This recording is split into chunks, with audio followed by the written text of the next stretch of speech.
All right, so I technically have reacted, quote unquote, to this video before, but I was always disappointed in my reaction to this video because I didn't have a lot to say. So y'all in chat, please feel free to comment messages, comments so that I can interact with you and the video at the same time, right? I am actively asking to engagement farm, right?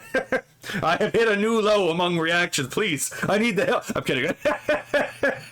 Like on a weekend. You ever plan on doing a marathon? I've done a marathon before. Hold on. Yeah, I've done a marathon before. Last time I did a marathon, it was fucking long. Hold on. Last marathon, I think I was like 5 hours long, and that entire thing is saved as a video on my channel. Let's see. It's down here. It's before all the YouTube, all the. Hold on. I had one about Islam and one about the like the world enders who keep getting into government because they hate the world, right? Okay, that's not it. Man, how far back was this? Wait, hold on. Oh wait, I can't find the Iran one because the Iran one was fucking nuked off of YouTube. I forgot about that. So if not that one, let's try.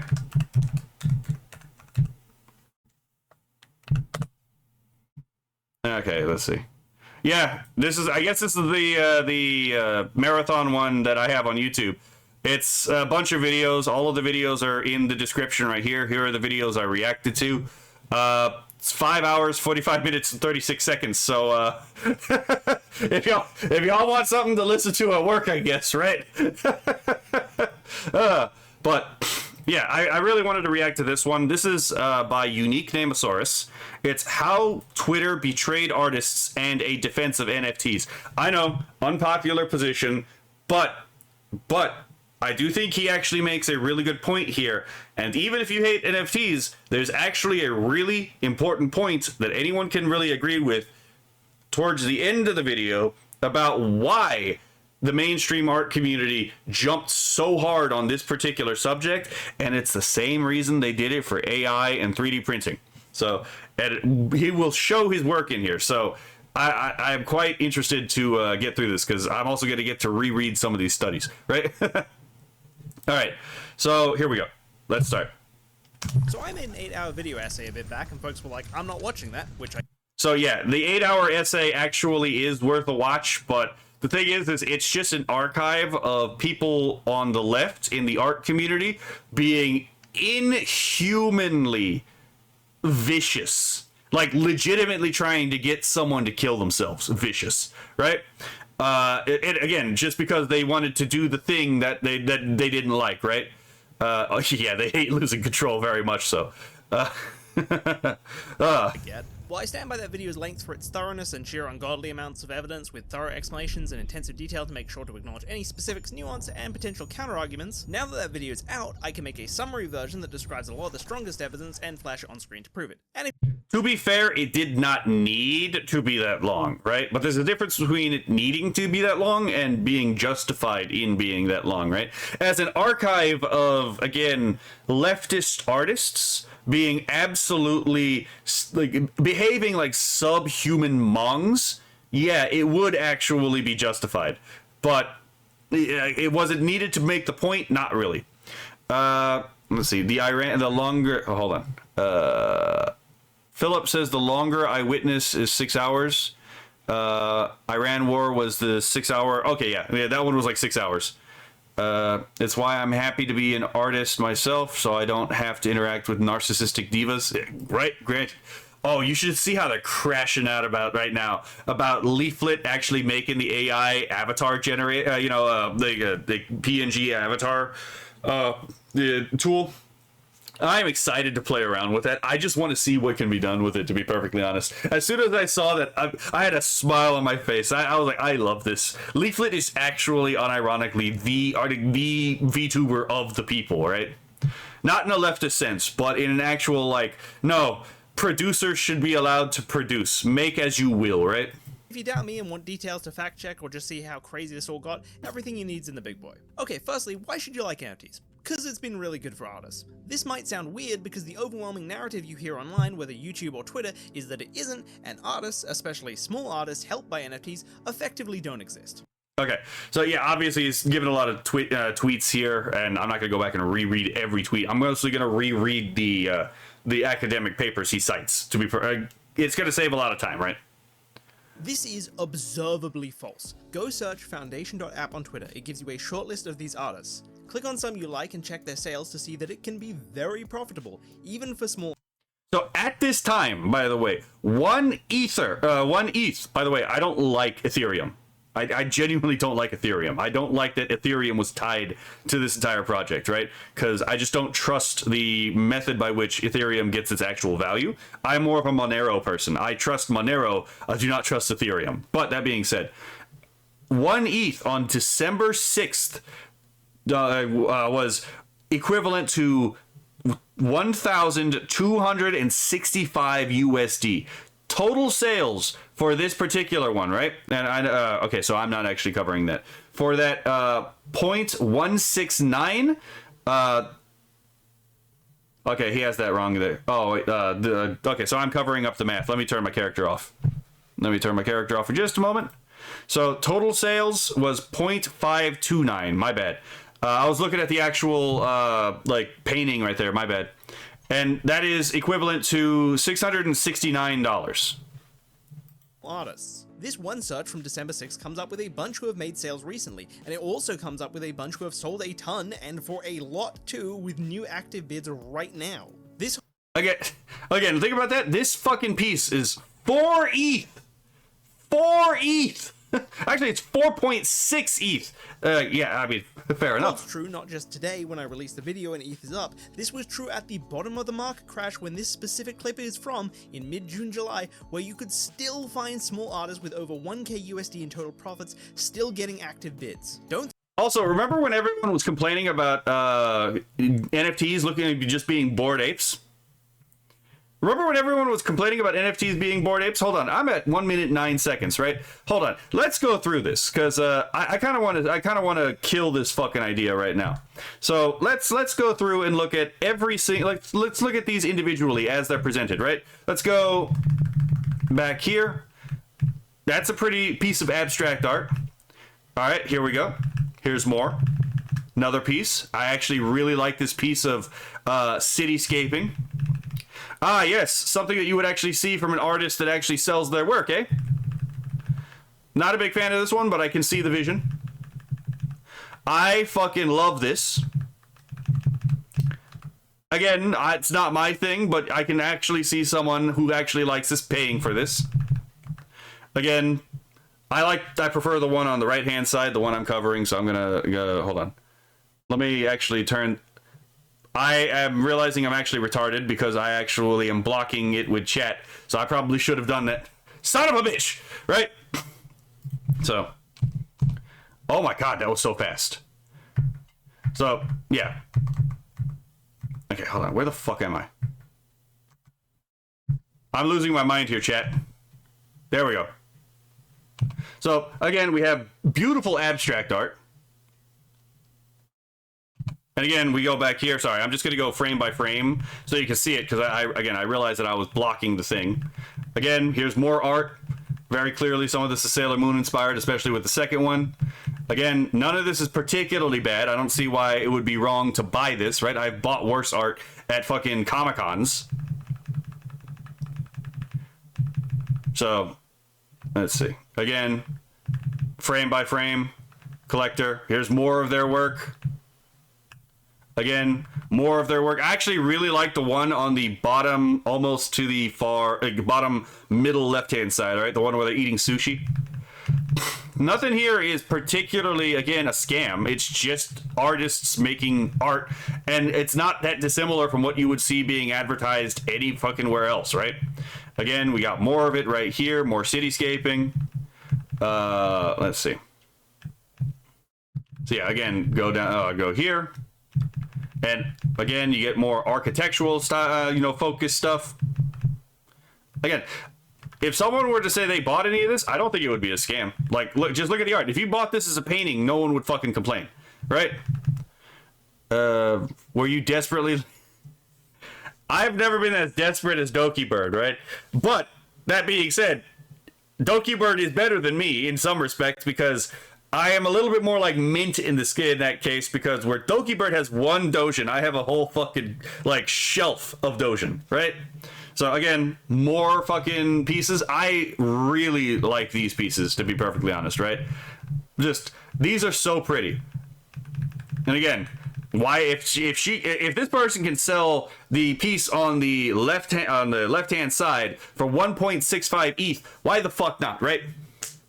Like, I get it. Bottom of the crash. That was a beautiful piece. Not a big fan of this one, but if you can get someone who wants to buy it for 0.4 ETH, why the fuck not, right?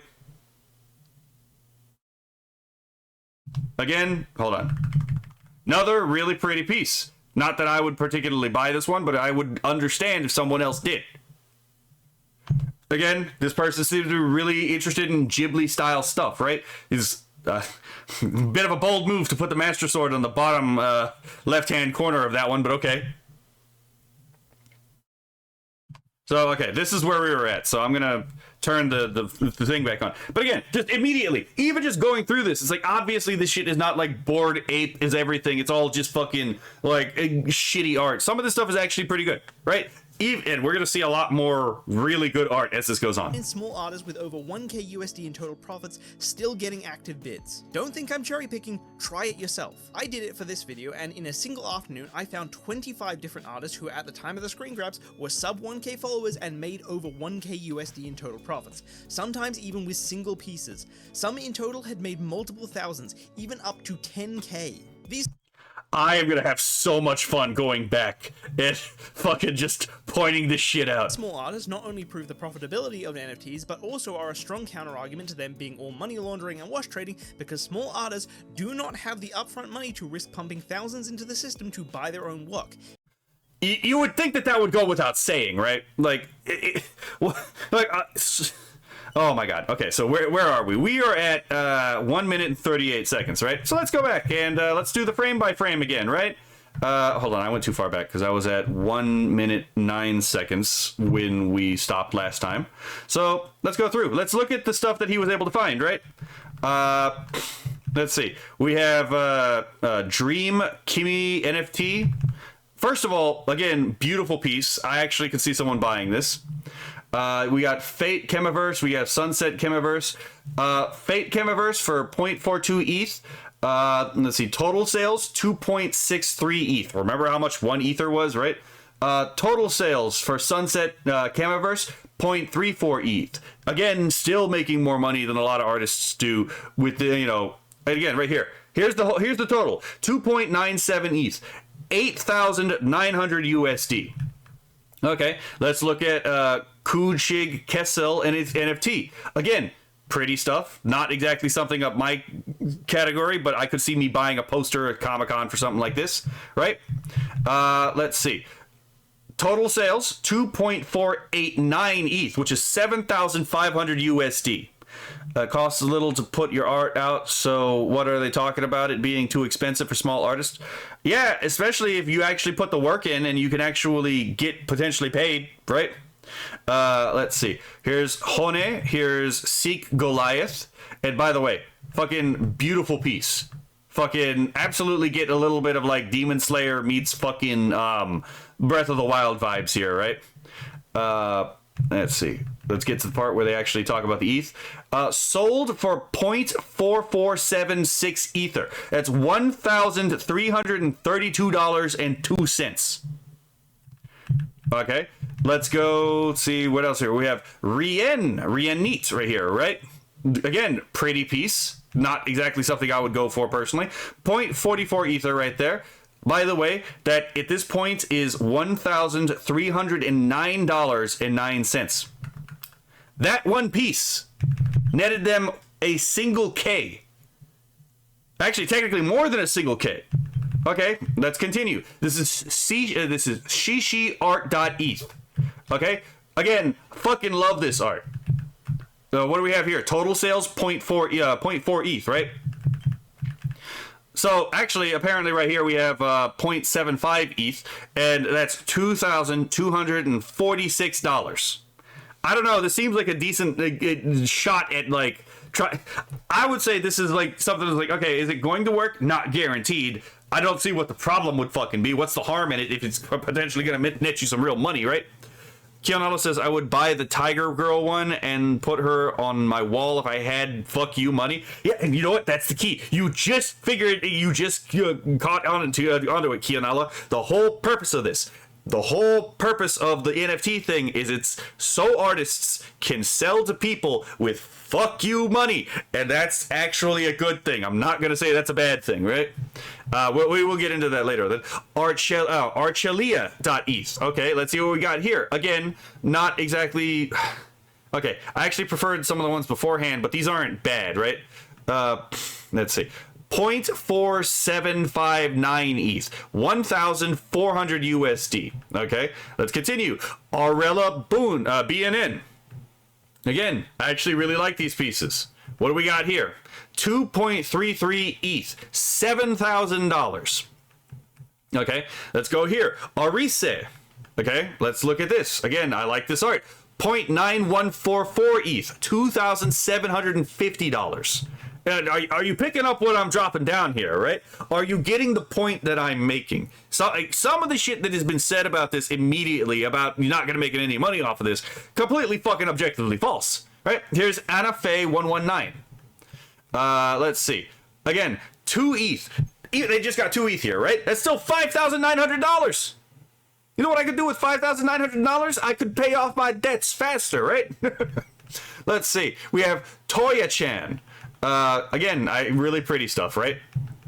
Let's see what we got here. 5.189 ETH. 14,833 USD, right?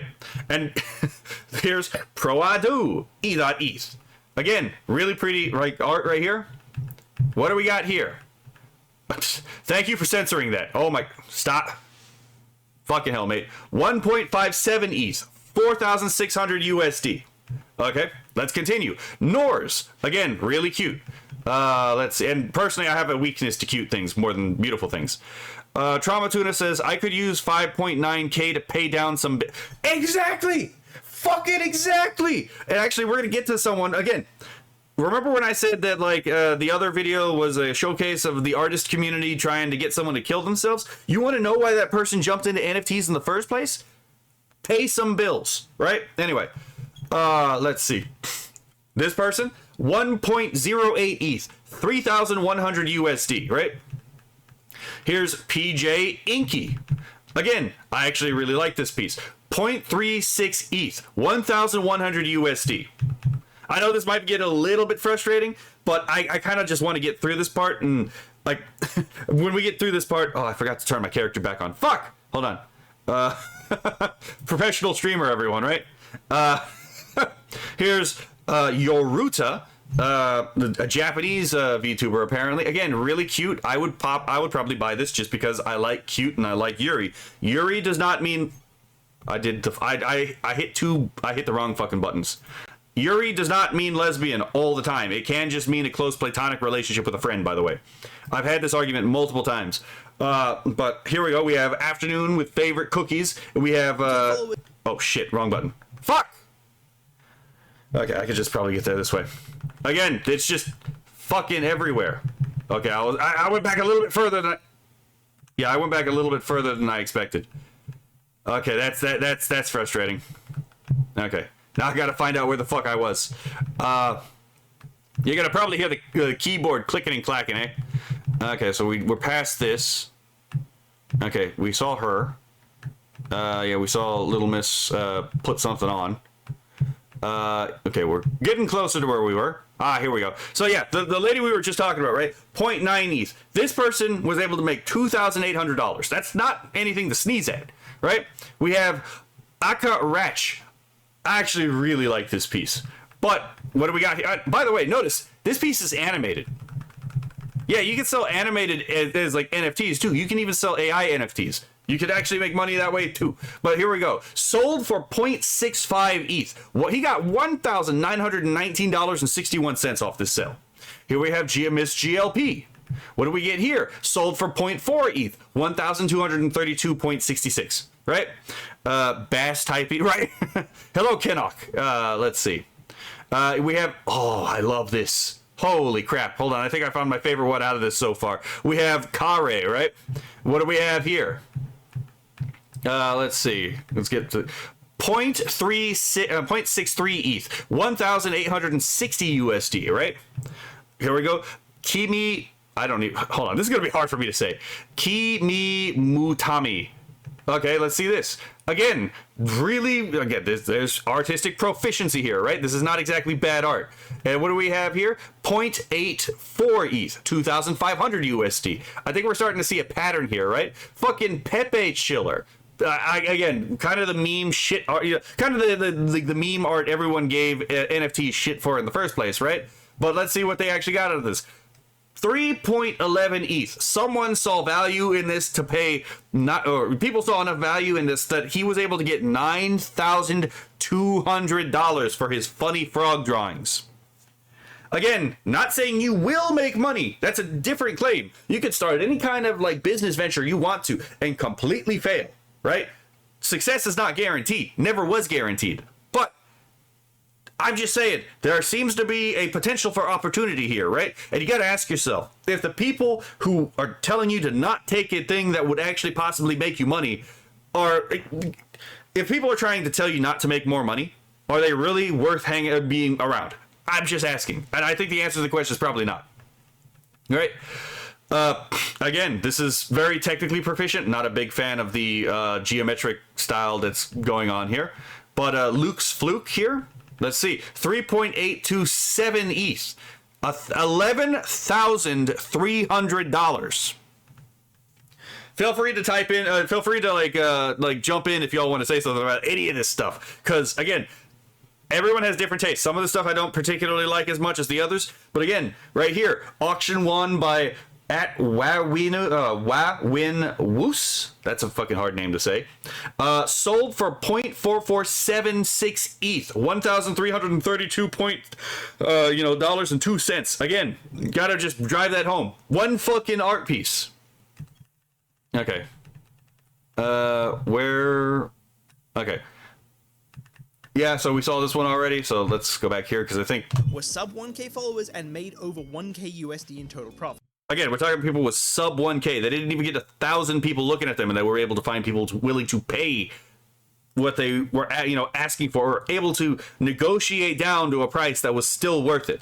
Sometimes even with single pieces. Some in total had made multiple thousands, even up to 10k. These small artists not.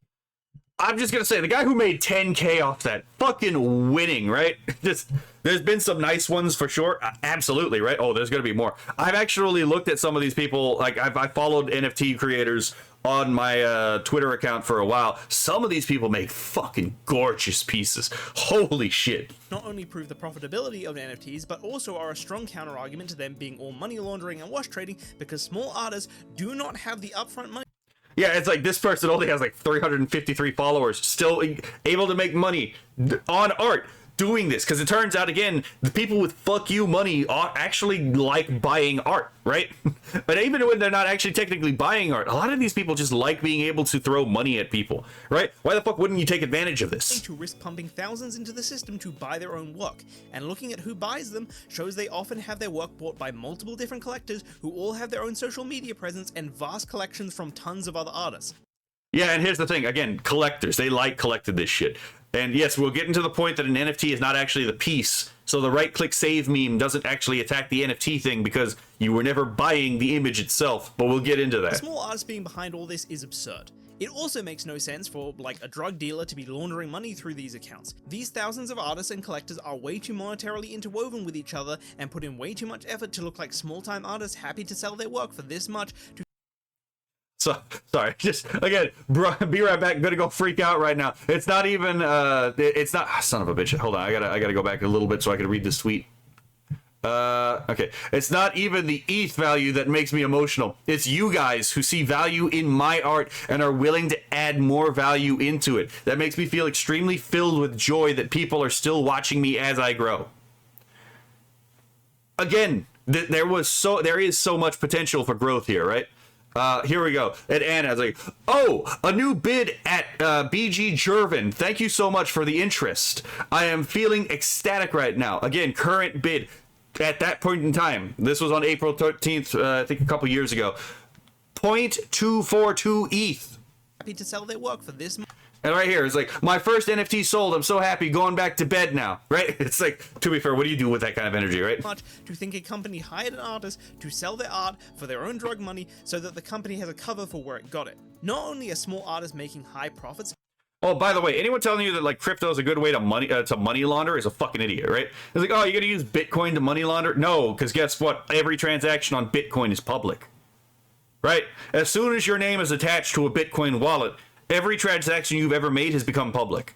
That's the design of Bitcoin, right? Monero, it's not public, but you could still identify someone for making a stupid purchase on using Monero, because it turns out OPSEC is something that you still have to consider when using Monero, right?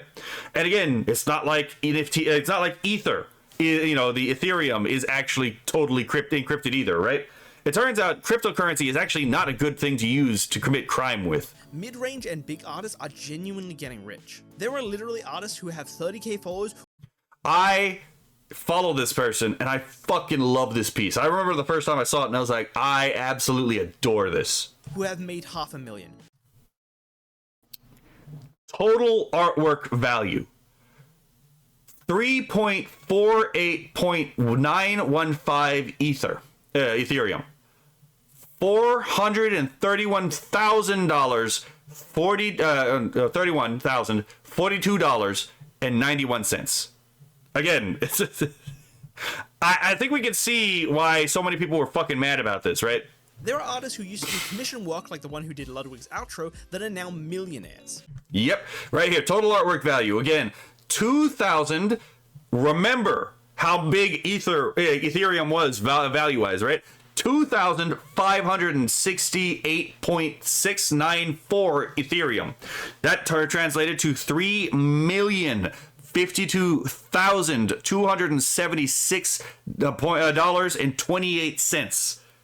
Hold on. Let me go back to the thing from earlier, because I think I saw something that probably needed to be said earlier.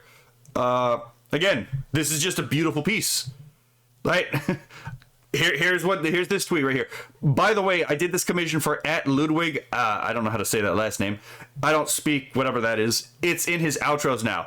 That NFT was in his outros, right? So again, what the fuck are we on about? His outro that are now millionaires. I show tons of artists who have made 10k. Again, hold on. $14,000. All of this artwork is beautiful right here. Okay, 20. Right here, again, it went by fast, but you can't tell me this isn't fucking lovely. I would buy this, right? If I had that kind of money. But, sadly I don't. That's 20,000, right? This person has made. 20k. Again, gorgeous. 30k. 30k. Again, right here, just, again, beautiful piece. 100k in profits in only the 6 months or so that they've... Again, let's go back to see that. Just, again, lovely piece. Lovely piece. And yet NFTs are not made by real artists, right? Real artists don't make NFTs.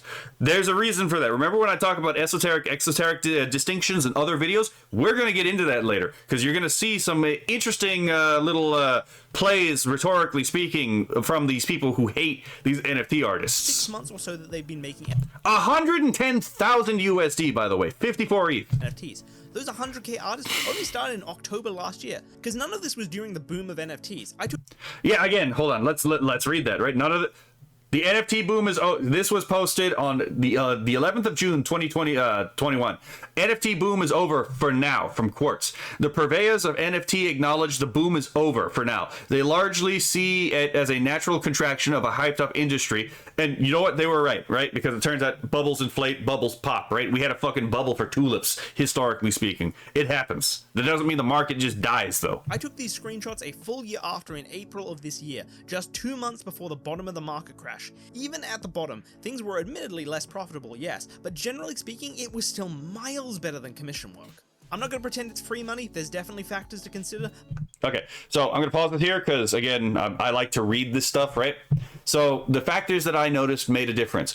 1, the better your art, the higher the chance of a sale. 2, being social and interacting genuinely with other artists and collectors, regardless of their size, keeps you in the algorithm and increases the chances of a collector checking you out. Don't overthink this or go full sociopath. Just find a way to interact with the community that you enjoy. Fucking common sense. It turns out like you actually have to network to get customers too, right? Setting your reserve prices low to start helps build up a number of collectors who are invested in your work enough to bid against each other. The insane prices you see in this video are always the result of multiple invested collectors competing over a scarce product. Oh, who would have fucking guessed, right? Full illustrations do much better than whip or backgroundless art, although you can probably make money off of those too. It's just not going to be nearly as much. Patience. It's not unusual to be waiting a month or 2 for your first sale, particularly if your reserve price is high. It's often slow to start, but growth tends to be exponential. Sometimes all your prices can get swept by a random collector you've never heard of, even months and months after you've started, right? And just think about YouTube. How long can it sometimes take you to see any traction on YouTube, right? Sometimes it takes you, like Gothix was talking about how it took her 6 months before anyone really actually noticed her. Take that same kind of patience in with you if you're going to do NFT work. It's just that simple, right? It turns out having some basic, again, patience and work ethic will actually help you. But it's very possible. You could find Again, beautiful. 10k accounts making 230, 800, 3,400 USD on. I will say, I fucking love this piece. Holy shit. Right? This piece sold for $3,410.19. Single pieces at the bottom of the market crash. Again, emphasize that. That sold at the bottom of the crash. Now, granted, don't expect the NFTs to go up to their peak, like, ridiculously inflated bubble. You shouldn't want that, because bubbles don't actually help very well. But, again, at the bottom of the crash, you were still getting people with fuck you money who wanted this shit, right? Sometimes a whale just swims by. Exactly, right? Bubbles have been happening forever. Yep. Let's see. Kionalo says, the thing about art, you have to post often and have a schedule, but the biggest thing is your attitude towards people interested in art of any kind. No one likes a beggar. Exactly. Mid-range artists, 4K. Woo! Hold on. Mid-range artist, and I'm sorry. This is still a beautiful piece, but damn. Why you gotta do NFT sound like that? Holy shit. But yeah, again, $3,849.04. Okay, 3.5K. Again, mid-range artist, right? Why you gotta do Suru Odin like this? 0.5K, 20k USD on single pieces. I hate to side with the mid-range on this one, but I didn't like that one as much as the first one from 00010 we saw. And these artists have only been making more since. This small artist's last piece, again, that's fucking beautiful, right? sold for over 10k. I also show you how big this has been for artists in developing countries. Brazil, Indonesia. Oh yeah, and that's the thing. Cryptocurrency, as much as Americans hate it, right? Oftentimes, you want to know who loves crypto? You want to know who loves Bitcoin? A lot of people in the third world. Bitcoin was a really good way for people in the third world to actually get out of poverty. Just saying, right? And again, NFT has helped people in the third world, as you can see. This Indonesian artist, $103,296.84. Anyone know how much that goes for in Indonesia? Right? Holy fuck, man. Indonesia, Thailand, Malaysia. I show you testimonials of how good a decentralized currency really is in these places. I show you threads. Okay, I'm gonna actually go back and read, because I like to read these like threads just to prove the point, right? So again, I haven't seen anyone here who I don't believe can be a truly like more. There's not a single person in here whose art I think is actually genuinely awful, right? I think everyone in here actually has the ability to do much, much more if they put their mind to it, right? And I totally believe in their ability to actually make money off of art if they continue to choose to do it, right? I don't care if they're using NFTs to do it. In fact, if they're actually using NFTs to do it, good on them. They're making money off of it, apparently, right? Oh, my God. Okay, so let me get back to the thing that we were supposed to read. Okay. Here we go. So I talked with Robeck about it couple of months back. For me, just the network itself is a fucking blessing. It's a fucking bullshit using things like PayPal or other bank methods to transfer money to my bank account. With Binance, takes like 5 minutes to transfer a huge ass amount of money, charging me like 2 BRL, Brazil. I think that's a Brazilian currency, to be perfectly honest. What is the Brazil? I don't know what Brazil does. Anyway, PayPal alone eats eats 6.4%. Okay, yeah. You'll see that in like Germany and a couple other places. They'll actually use a comma instead of a period for the decimal point. But I digress. So PayPal alone eats 6.4% more fixed of bullshit depending from where the money is coming from. Plus 3.5% conversion bullshit, plus spread of IOF and other local bullshits. Imagine trying to transfer 10K in USD while using PayPal, or like 100K, how much they will eat for no fucking reason. So then they link to Plano Real, which I guess is the currency that they're using.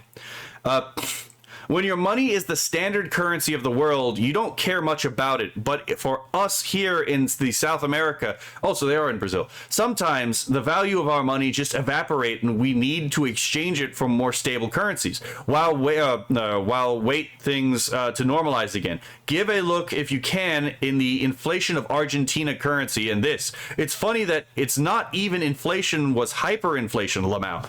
So... a lira? I have no idea. You gotta ask Mizuki, but it probably is a lira or something like that. Let's see. Philip says it goes for you live the rest of your life with this amount. Yeah.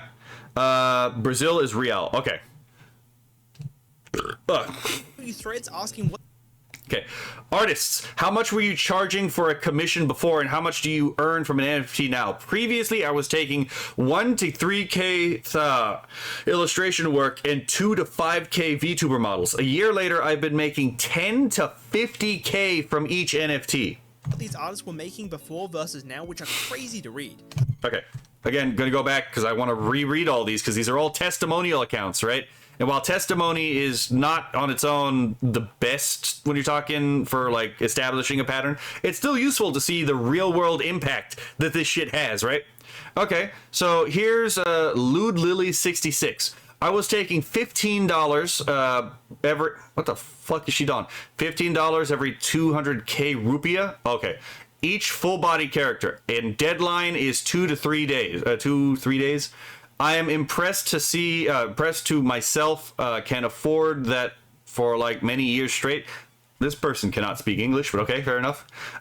Rien, Busy Uni. Yeah, before NFT, my bust up art priced at $30 each. With NFT, I can draw a bust up price at $250 plus. Each plus freedom of drawing what I want. That's the key too, right? The NFT thing is more like a patronage than it is actually commission work. Remember when I've explained about money beforehand, depending on how you get paid is what you're actually getting paid for, right? You're getting paid hourly, you're getting paid for your time. That's why people say time is money, right? It's because most people work hourly. They are literally being paid for your time. But if you work commission, you're not being paid for your time. You're being paid for your productivity. If you're being paid salary, you're not being paid for your time either. You're being paid for your availability. That's why no matter whether you spend more or less time at work, your pay doesn't change.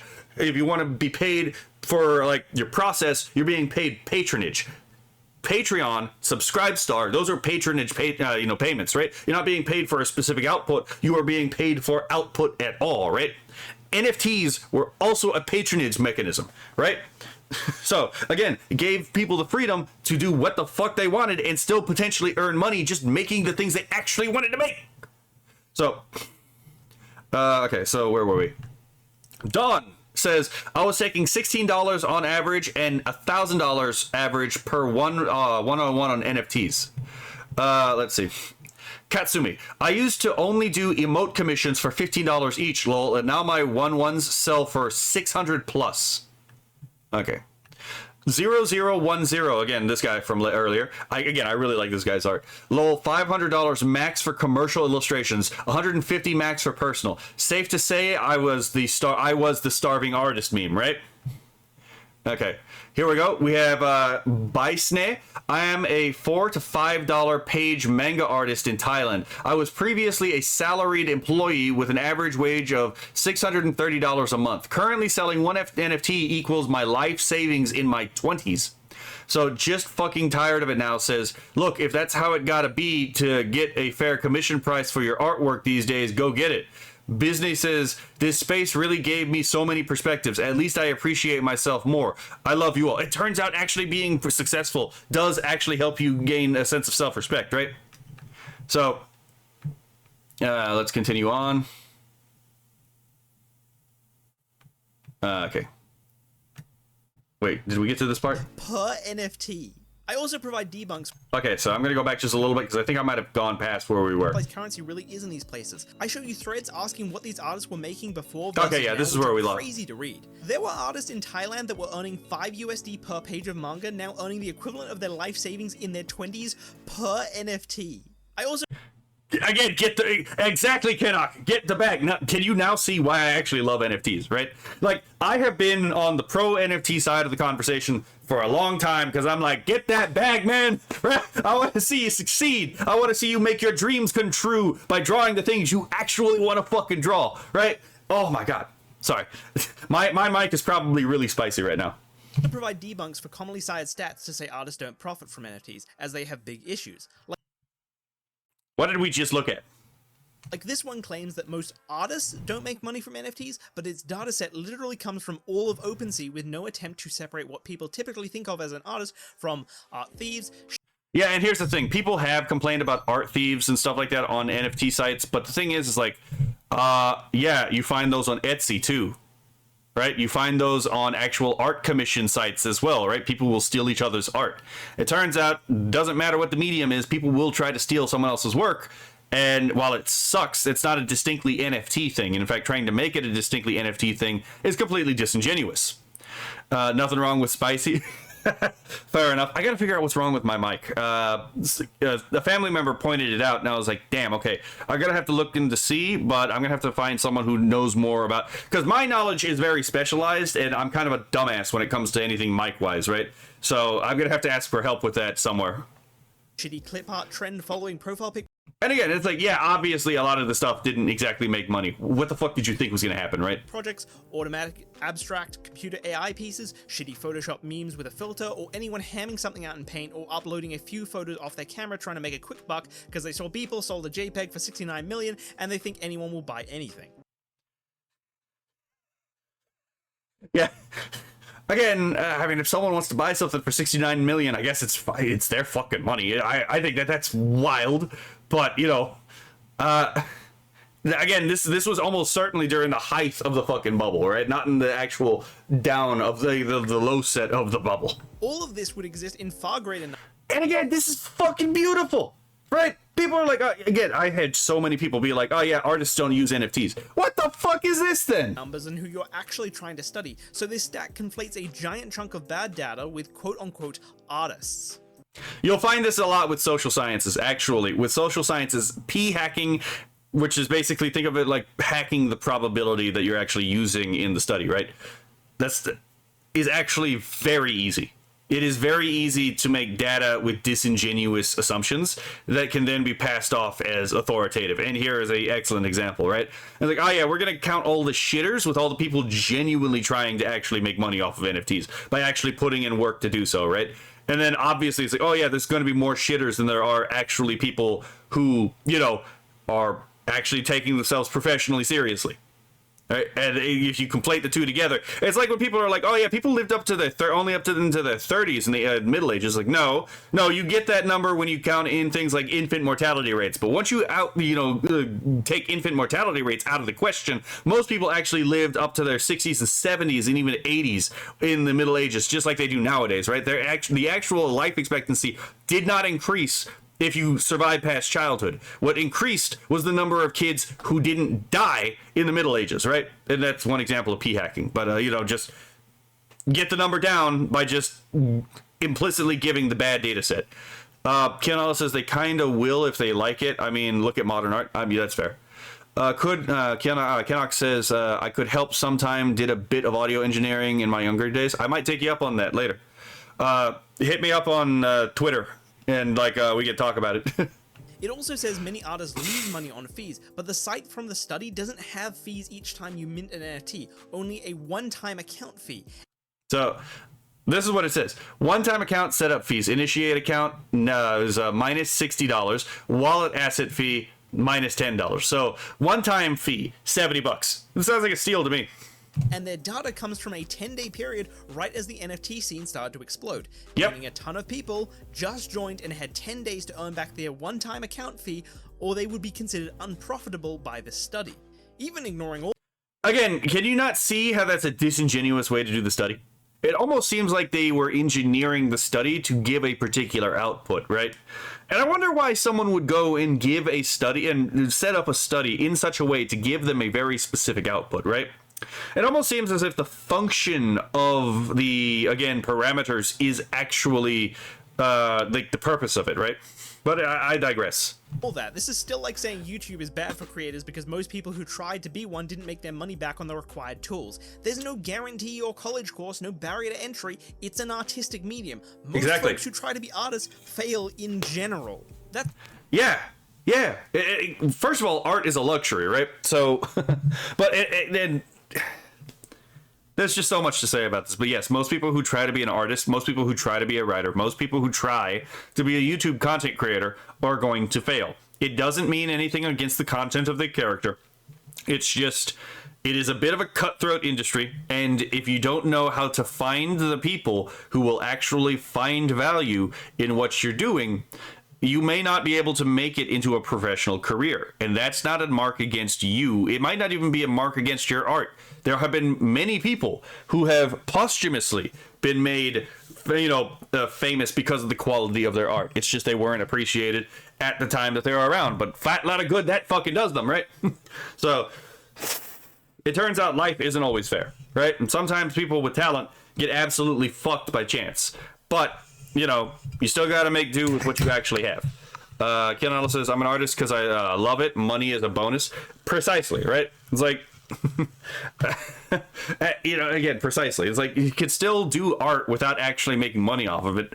Would it be nice to make money off of it? Yeah, but you gotta have to be realistic about it. There's a chance that you might not be able to make money off of art. And it's not the world's fault if you can't. It's literally that simple. It could just be that you're not providing what the market actually wants or needs. It could be that, again, you're producing good stuff, but no one else is just interested in it. It happens all the time.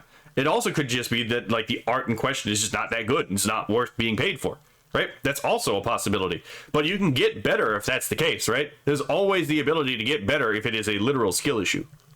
That's why I just show you how to find recent posts and sales by NFT artists so you can decide for yourself. Okay, but what about rampant art theft, you say?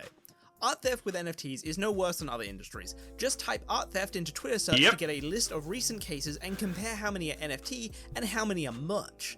If anything, it happens less than other forms of art theft. You only see so much NFT art theft because it's signal boosted and sensationalized, not because it actually happens more. Yep. This is back... See, the NFT thing caught everyone's attention and people wanted to hate it, so they latched on to things to demonize it for, and it turns out one of the things that you could do that is something that bad actors were going to do, which was probably mint NFT off of stolen material. And yeah, sure, that is a bad thing. People shouldn't be taking other people's work and making money off of it. No one is disagreeing with this. But again, it was blown out of proportion in respect to the other myriad of ways content is stolen and made money off of, to be perfectly honest, right? So again, it's one of those things where it's like there's no medium where this is not going to happen. Up by specific cases too. The most well-known is a dead artist having a single piece stolen for an NFT and put on a niche site and not even selling. But the same artist literally had multiple different pieces of art stolen by a whole company to sell on multiple pieces of merch on a mainstream site literally days after her death. Yeah, again, the NFT that was minted from their work wasn't even sold. No one bought it, right? But people were buying it on fucking on fucking Instagram of all things, right? Okay, hold on. A little bit of pest control there. Okay. And yet that got less coverage. This trend's everywhere in crypto too. You all know the cringy animations, but you've never heard of the good ones. Yeah, again, Azuki is it creates fucking beautiful animations, right? And again, yeah, go back, hold on. Who do I see there? Saberspark. Ah, interesting. Yeah, sure, he covered the fucking Red Ape family NFT animation, right? Ah, interesting. Is there a reason why he didn't particularly cover any of the other animations that were possibly actually making money in the NFT sphere, right? But you've never heard of the good ones.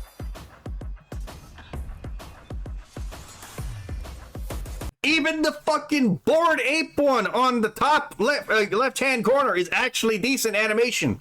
What the fuck is going on here, right?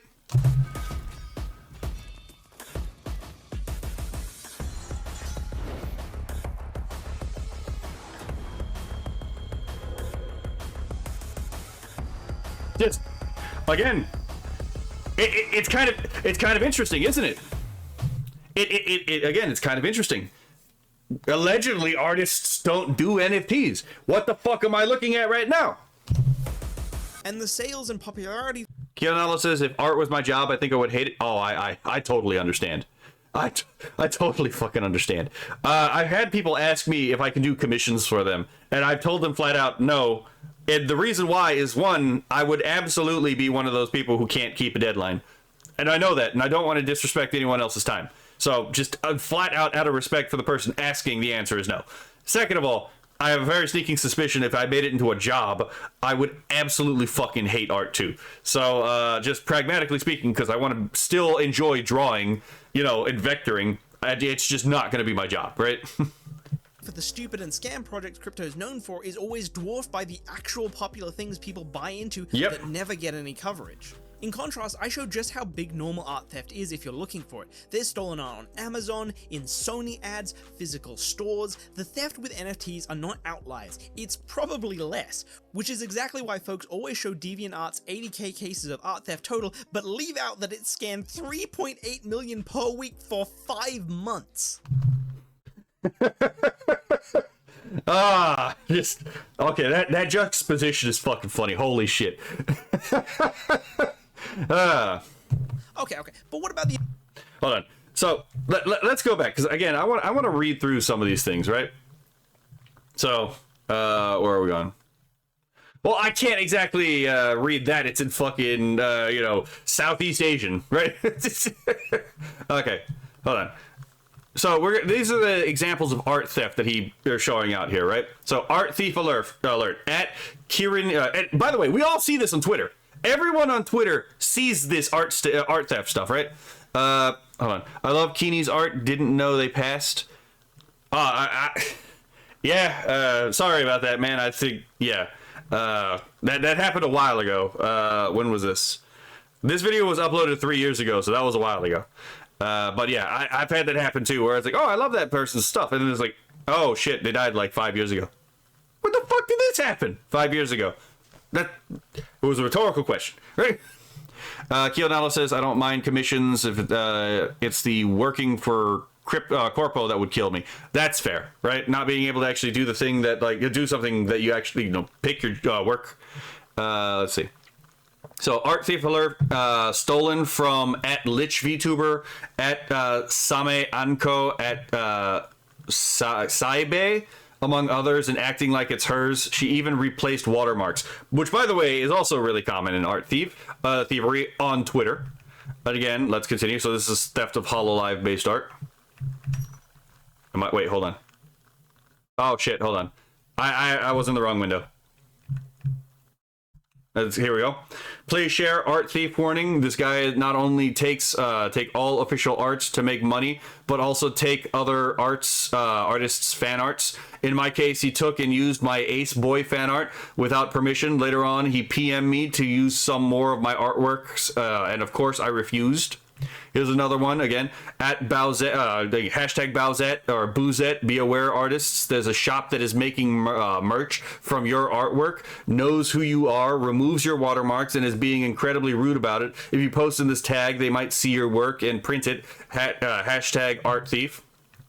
And remember what everyone said about like the AI stuff, right? So sometimes someone saying art is theft isn't even true. But anyway, here we go. Art. These are cases that are actually confirmable though. Hashtag art fight, art thief, power makeup. Please share, report, be aware of this person. I've reported 2 times already, but I'm afraid many don't know they are stealing. Do not harass them. Again, you know, you got a bunch of Southeast Asian right there. Probably Thai from what it looks like. This is an art thief. Please don't buy it. They stole pic from my sticker line. You have curious case of artistic theft right here. Reads, so this will be a bit different from the usual quit your bullshit posts. This text will be needed to this write-up for some explanations. This is very image/link heavy. There was an online store that sold merchandise for a certain cartoon that started the whole Szechuan sauce craze. They sold hoodies, t-shirts, silk prints, you name it, the whole load of goodies. But that's not why they came to my attention. One of their recent additions was a hoodie with this art piece. An artist noticed it was shockingly exact to her art piece, which she created for pins for. I was able to have her provide the original digital design of it. So again, right here, another one right here. So, okay, let's see. Go forward. Okay. In contrast, I showed just how big normal art theft is if you're looking for it. There's stolen art on Amazon, in Sony ads, physical stores. Oh yeah, this was actually pretty funny. Hold on. The fucking animation here. Talking about the Sony ads thing, right? Original work, original last words by Oleg Kositsyn. I don't know, sounds like some kind of fucking Northern European name. Versus Sony PS4 lineup music video, Winter Mix 2019. Just, again, just comparison frame by frame, right? Not exactly subtle. So a tattoo artist really traced/painted over my Ahari piece, put it on a storefront in Canada, and then proceeded to scene and unfollow me after I messaged him about it. Classy. Tristan Zhang of Chronic Inc. Physical stores. The theft with NFTs are not outliers. It's probably less. It's being used as a promotional banner online too. Just, again, pointing that out. Which is exactly why folks always show DeviantArt's 80k cases of art theft total, but leave out that it scanned 3.8 million per week for 5 months. Okay, but what about the environment? You may hear one transaction with a... You may notice this from the AI debate too about the environment thing, and much like the AI debate with the environment, they're fucking wrong on this too. Right? Just look at this shit. This is obviously fucking bullshit. So, New York Times Tech. Single Bitcoin transaction now requires more energy than 2,000 kilowatt hours of electricity, or enough energy to power an average American household for 73 days, researchers estimate. This is fucking horseshit, and he'll talk about this later. A single Bitcoin transaction has a bigger carbon footprint than 10,000 hours of YouTube videos. Here's how the crypto industry wants to fix that. This was also very much a lie. Again, this is part of the demonization of cryptocurrency, right? Ty seems right. I would imagine so. Ken says, this may sound horrible, but I don't care about art theft. Well, I mean, it's one of those things where it's like, if I can't help it, there's not really anything I can do about it, right? Like, if someone steals something I make, is like, I can't really do anything about it, right? I'm not really going to pitch a fit about it. Canada is a lawless country, right? Proof of work blockchain is worth like 73 days worth of power for the average US household. But this is crazy fallacious because it makes it sound like each new transaction burns an extra 73 days of power. But it doesn't go up by transaction. These warehouses and sheds of computers, all competing to guess a number first, decides who gets the right to process the current pending transactions. It doesn't happen for each transaction. That's why any rundown of proof of work will say that solving the puzzle adds a block, not a transaction. Even an increase in transactions wouldn't mean extra blocks either, because they're added at a set rate by design. Okay, I'm gonna read this because I know chat is like blocking the thing and I'm blocking part of it.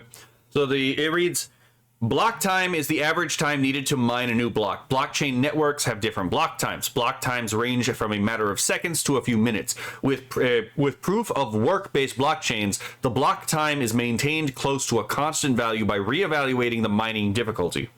So this shit, the actual energy-intensive thing, it doesn't do more of this with each transaction. Hello, Tanu. I don't care about art theft anymore at this point. Intellectual property itself is a broken and corrupt concept. I would agree. That's another reason why I don't really... Anything I make, anyone can reuse it in any way that they so desire, to be perfectly honest, right? I actually fully commit to the idea that, again, intellectual property is a spook. Yes, that means, like, if I make something and you want to make something off of what I make, fucking go ham for it, to be perfectly honest. Jesus Christ Bro Chill says it's so easy. If you're making 2D art or on a one-dimensional medium, you deserve to be getting it stolen. That's a gold generation legacy art. I believe things like video games, 3D robotics, etc. I wouldn't go that far. Let's see. Have AI prompt a new robot dog.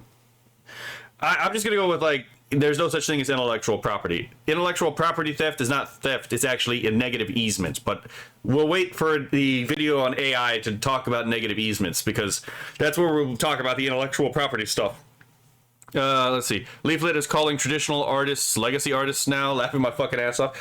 That's actually a decent way to do it. And actually, a lot of the quote-unquote traditional arts weren't always considered arts. There was a time when furniture crafting wasn't art, but painting wasn't considered an art. It was considered a trade, right? And the internal logic of that actually makes sense. But, you know, there's no reason that an art can't be a trade and vice versa.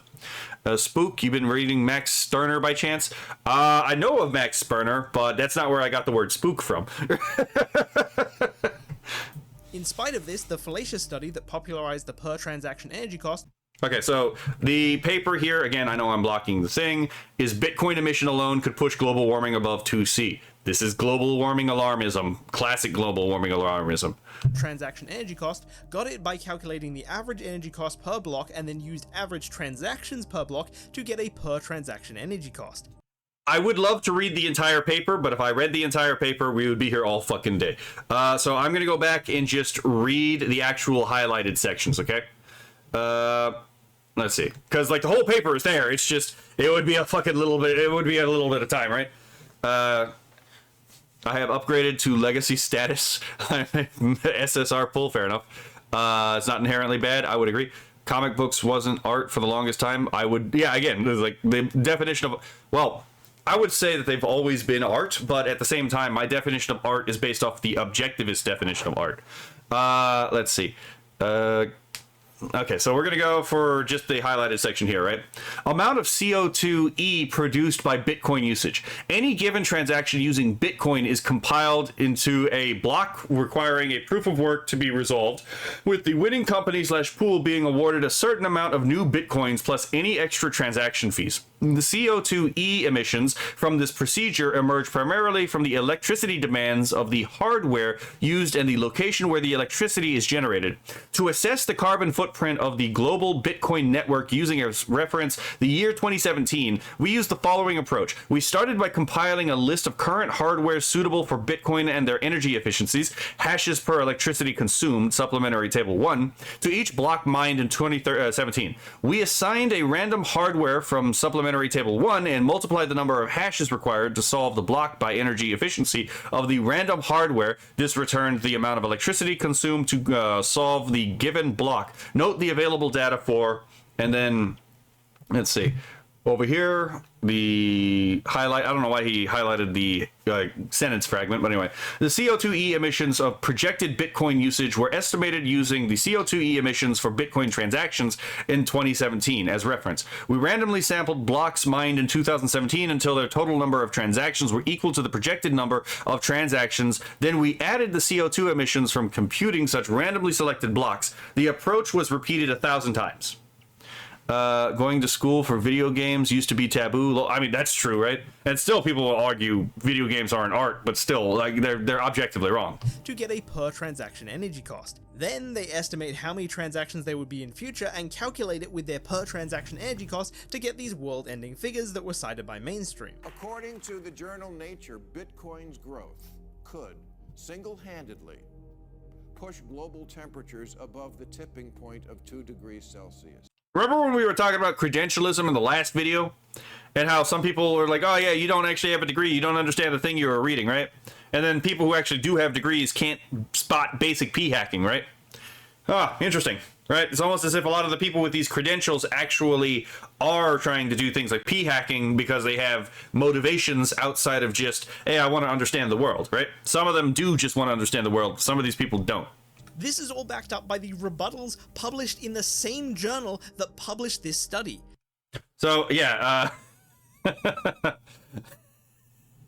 yeah, fuck it hell, mate. They will tell you the same thing. Transaction number and energy cost have tenuous correlation, and calculating energy cost this way is inaccurate. Again, it's one of those things where it's like, did we really have to explain this? It seems like objectively it's like kind of obvious, right? What's the objectivist definition of art? Because I've been working on my own theory of what a proper definition of art is. So the definition of art under an objectivist model is that art is a selective recreation of reality. Not reality as in a one-to-one thing. It can still be symbolic, right? But it is a selective recreation of reality as understood or as desired, right? So ultimately, art is the concretization of a view of man in his life, right? A metaphysic. We can get into that more when we get into the AI art defense, because that's when the philosophy of art will actually become really important. Okay, so the paper reads, however, neither in a reparameterized Bitcoin protocol nor in the current protocols is electricity consumption proportional to the transaction rate. Instead, Bitcoin's electricity consumption is exclusively proportional to the hash rate, which is the computational capacity of the Bitcoin network. Go forward a little bit. So this is the highlighted section here. First, the use of transaction as the driver of future Bitcoin emissions is questionable. Given the tenuous correlation between transactions and mining energy use, it is well established that energy use is driven by the computational difficulty of the block mined, whereas the number of transactions per block can evolve. For example, via SegWit, with no direct effect on block mining difficulty. The authors themselves calculate Bitcoin energy use and emissions in 2017 on the basis of block difficulty, not the number of transactions. Supplementary equation 1. Without explanation, the authors switch to transactions as the driver for projecting future emissions, undermining their methodological consistency and the integrity of their projections. So again, just called out for fucking p-hacking. Tanu says, my definition of art is completely different, but I'm not sure what this is the best place to talk about that. Again, there will be a time to talk about that. I'm going to try to do a video on, again, AI art, and that's where we're going to talk about the philosophy of art there, because I've talked about the philosophy of art on a couple of other streams. So this is a place we can talk about it. It's just, I'm trying to stay on topic because this is already an hour-long video. And knowing me, this is going to be a lot longer than an hour long of a thing. They even criticized the original paper for suddenly changing how they themselves calculated it in previous papers.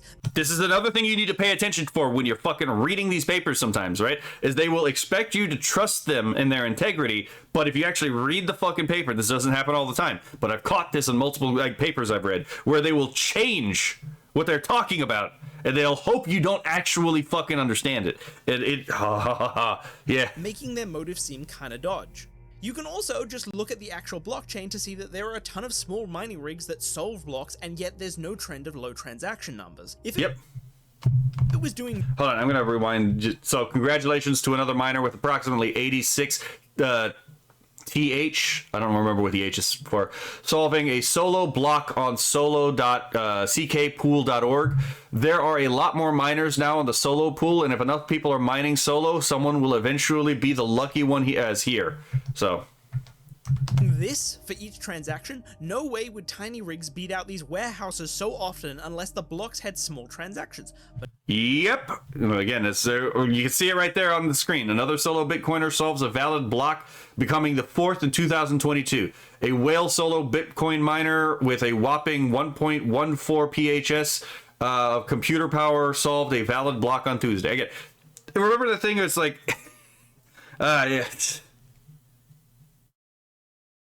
human ingenuity is caused by, again, terahash. Thank you. Holy fuck. This is why I wanted chat here. Chat can help me. But yes, terahash. Thank you. nope, all average. By itself, the 73-day and world-ending prediction should raise red flags. Oh, that's lovely. Who's paying for this? There are transaction fees for users, but they're nowhere close to this. And while miners are rewarded with extra Bitcoin by the system for solving blocks, there is a cap on this, so it'll eventually stop.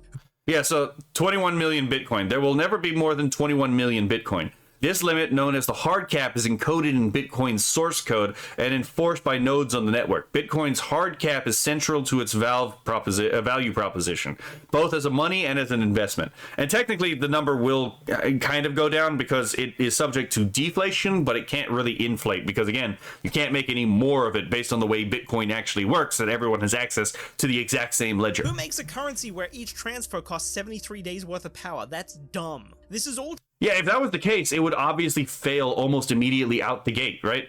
Like, some degree of common sense can actually be used to rebut some of these ideas. To say that if a new artist minted their that's first so piece pretty. right now, they would be burning effectively no energy at all, because energy cost doesn't go up by transaction. The actual energy cost of proof of work is decided not by transactions, but by how valuable the coin is, and therefore how worth it is for miners to spend more money on energy to get that coin. The more valuable it is, the more it justifies larger energy cost.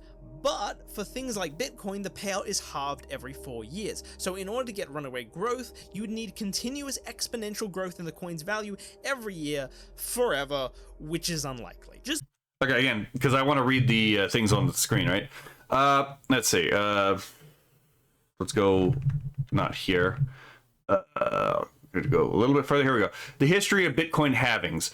Every time that miners successfully process 210,000 blocks, there is a Bitcoin halving. This occurs approximately once every 4 years. We say approximately because blockchains tend to work their own internal timetables. Let's see. We'll go to here. In addition, miners are likely to continue expanding their mining operations at the current rates indefinitely. The Bitcoin protocol subsidizing mining, but those subsidies have built-in checks on their growth. Today's miners receive small fees for their transactions that they verify while mining, accounting for around 10% of the miner revenue, as well as whatever profit margins they can get while they sell those the Bitcoins they've mined. However, the protocol is built to have the insurance-driven component of miner revenue every 4 years. So unless the price of Bitcoin doubles every 4 years in perpetuity, which economics suggests is essentially impossible for any currency, that share of miner revenue will eventually decay to zero. And as far as transaction fees, Bitcoin's natural constraints on the number of transactions it can process, fewer than 1 million per day, combined with the user's finite tolerance for paying fees, limit the growth potential of this as a revenue source. We can expect some miners to continue operating regardless in exchange for these transaction fees alone. And in fact, the network depends on that to keep functioning. But if profits margins fall, the financial incentive to invest in mining will naturally decrease. Obviously, basic fucking economics, right? need continuous exponential growth in the coin's value every year, forever, which is unlikely. Just looking at Bitcoin's actual energy growth over the last few years shows this is dumb. The rebuttals also take issue with how they calculate the amount of CO2 produced in the first place. Okay, I'm going to pause here because I don't know if I'm going to have to... I'm going to try not to have to go back every time, right? Third, Mora et al. Applied outdated values for mining rig efficiencies and electrical power CO2 intensities, which inflated their estimates 2017 Bitcoin energy use and CO2 emissions values considerably. When estimating the direct electricity use of Bitcoin mining, the authors included in their selection pool many old and inefficient rigs that were no longer economically viable in 2017. Furthermore, Mora et al. Provided equal weighting when selecting a rig from their pool as the sole rig type to mine a block, thus overrepresenting slower, inefficient rigs and creating scenarios that require physically impossible rig counts. Gee, I wonder why they did that. When we excluded unprofitable rigs in our replicated analyses, Mora and colleagues produced an estimate of 28 terawatt hours in 2017, which is 1/4 of their original estimate of 114 terawatt hours. Furthermore, they applied 2014 CO2 intensities in grams of CO2 per kilowatt hours to calculate 2017 emissions, ignoring non-negotiable grid carbon decarbonization improvements in the intervening years. Despite sufficient data being available at the time for their study for reasonable estimates of 2017 power mixes, applying more reasonable 2017 electricity use and CO2 intensities values, their model produced an estimate of 15.7 what the what the fuck is MT? I forgot what MT stands for in this case. CO2e, far lower than the original estimate of 69 MTCO. Hold on, I'm gonna double check this. What is not double check this? I'm gonna check the definition of this. MT CO2e.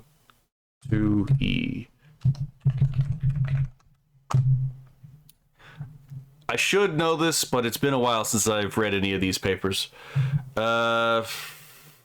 Megatons of carbon dioxide equivalent. Oh, the E stands for equivalent. Okay. Okay, that helps. That helps. What the fuck? I've never seen megaton written with like a small t, to be perfectly honest. That threw me off.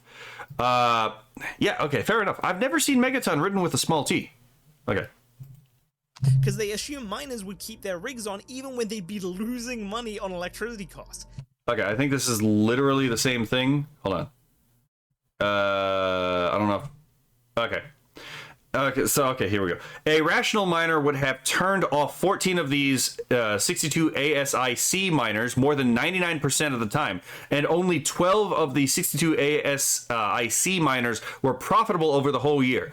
On average, the ASIC miners mentioned in Mora et al. Were profitable only about 42.5% of the time. Without applying any profitability constraint, we compute that the miners would have lost at least US $3 billion in 2017, US $3.4 billion in revenue minus US $6.4 billion spent on electricity, not accounting for hardware fixed cost. Again, it's almost as if treating these things in complete abstract and, again, ignoring human incentive structures give you a bad read on reality, right?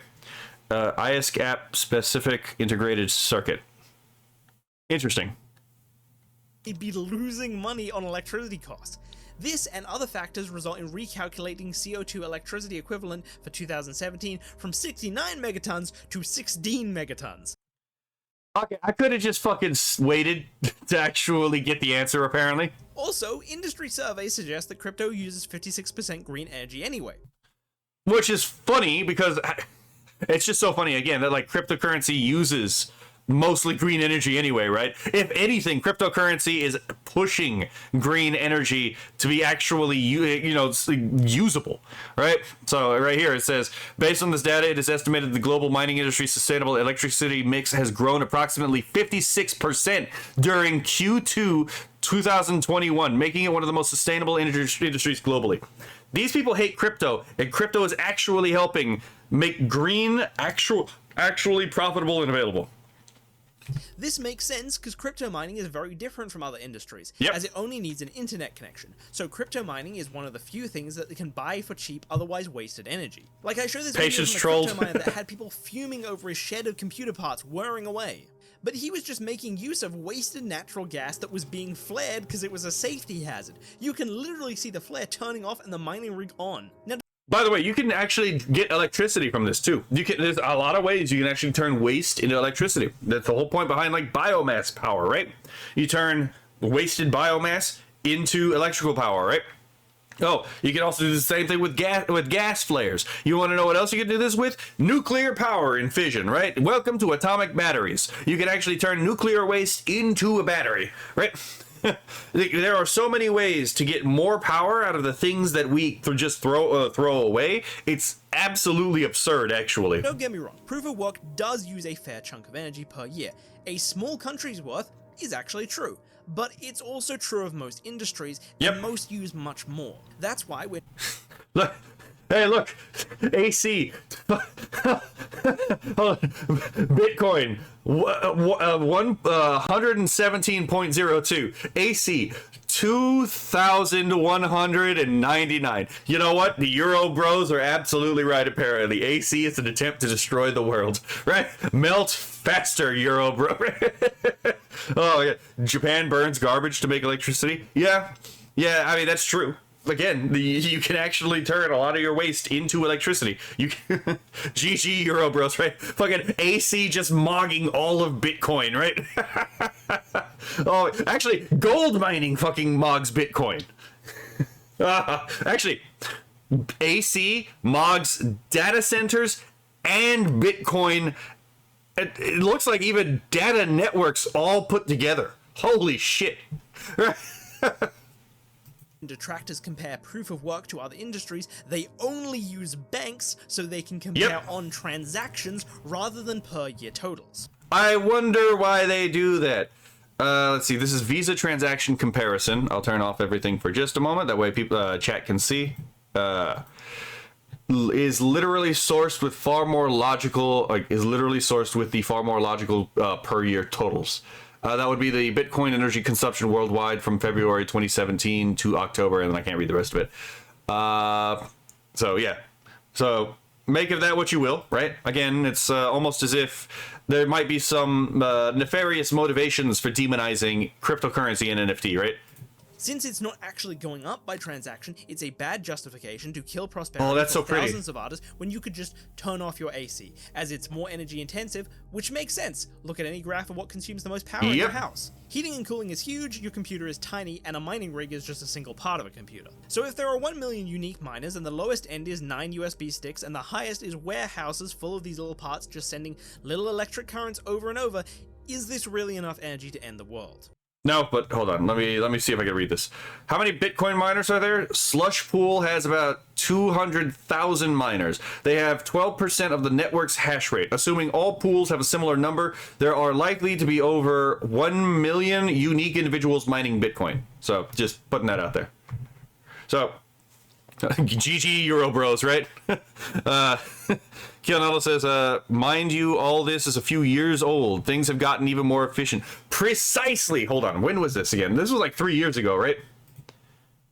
Yeah, this was 3 years ago. So it's like, again, things were already more efficient by the time that paper was written than these papers were, admitting to, right? We already solved most of those problems. So how much more efficient is it now that people are still trying to solve these problems, right? It's the fucking big whale capitalism thought, right? See a need, fill a need. That's the motto of like a good capitalist, and that's a motto of a lot of people working on a lot of these industries. But anyway. It makes sense why it's far less than other industries. It takes tons of energy to move and mine with heavy machineries, to process materials and take it to market, and workers. These things fucking terrify me, I'm gonna be honest. If I see a truck with one of these steel coils on it, I am just not fucking... I'm not going near it. I'm staying the fuck away from it, to be perfectly honest. To and from sites. Think about what's required to heat cold air and pump it into every home in the world.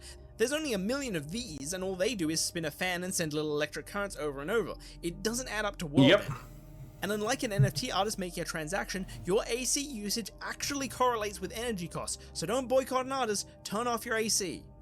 I fucking love this piece. Holy shit. I'm going to turn off chat for just a moment. Look at that wolf too. Oh my god. Again, these pieces are so beautiful. If you see anyone in this piece, feel free to go back and through this video and just or through Unique Namasaurus' video and look up all the people we've seen with the fucking what do you say, the NFT market, because again, all these people deserve some mad fucking attention. Understandable. Same with pipe trucks. Oh yeah. Philip says you don't want to become a crepe. Oh yeah, definitely not. Definitely not. I have enough common sense to understand how heavy that is and the basic laws of momentum, right? Finally, September 15th, Ethereum moved off proof of work anyway. I'm not a big fan of that change, but yeah, Ethereum mergers could save 46 million metric tons of CO2 emissions per year. That's the paper he's citing right now. Energy use went from fair to near nothing. So the merge has been estimated by Ethereum platform to be cutting its carbon emissions by more than 99.9%. Again, remember what you were saying? It's more advanced now, right? Right there, already. The estimate Ethereum transaction emissions in 2021 amounted to 47 million metric tons, which equates to the carbon footprint of a whole country like Finland. What the fuck's... Who gives a shit about Finland? Let's be perfectly honest in this case, right? Hold on. Keonello says... those are terrible, but new windmills they use for electricity use terrify me with how loose they seem and they move compared to traditional wooden mills. Fair. I remember there being a thing about like potentially bladeless wind power, and I'm like, what the fuck? I never saw anything come out of it, but I remember that being talked about like 15 years ago or something like that. Enough to get the UKAC. So maybe it doesn't hurt the environment, but isn't it all a scam? Aren't these guys just buying to get another to buy higher? There are folks like that, yes, but these scams and investors only appeared because of money already in the economy from a genuine type of customer who wants to buy and keep NFTs. You don't look at scalped or counterfeited autographs for sale and be like, scammers created a fake demand for a paper with names on it just to scam folks. Obviously, autographs were a desirable collectible first, and that attracted the scams. Yeah, I mean, there's a reason why an autographed copy of something automatically has a higher value than just a regular copy of the thing, right? It's almost as if, again, the direct, like the signature of the artist from the artist onto their work actually does add value in some way to the piece, right? It's not just the material used in the production of the thing that gives it value. So, what's the evidence NFTs are desirable collectibles too? Well, in my video, I show tons of NFT folks talking like money isn't the motivator. Yep, okay, and let's go through these, right? The fucking Sailor Moon is the first one here. Is so funny, right? The fucking Sailor Mercury. By the way, Sailor Mercury, best girl in Sailor Moon. Anyway, artists I am determined to collect from before I wither and die. At Seer Light for the nostalgic wizardry. At Fucker Render for the main Martian vibes. At Archan Nair for the pure dopamine, right? I gotta fry them dopamine receptors, right? Let's see. Let's go here.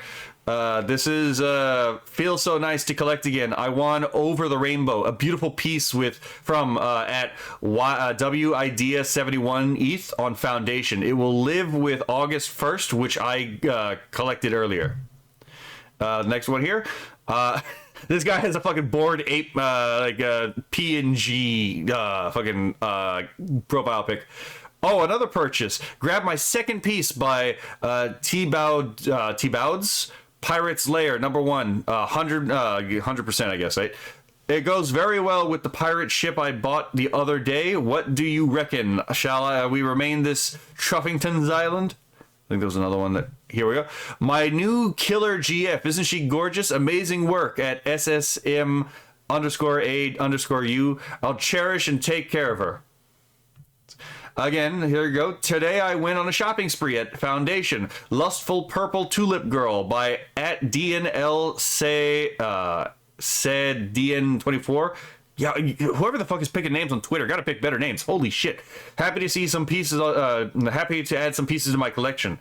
After selling hair a few days ago, I was looking for new pieces and finding 2 in the same day. How lucky. #NFT, #art.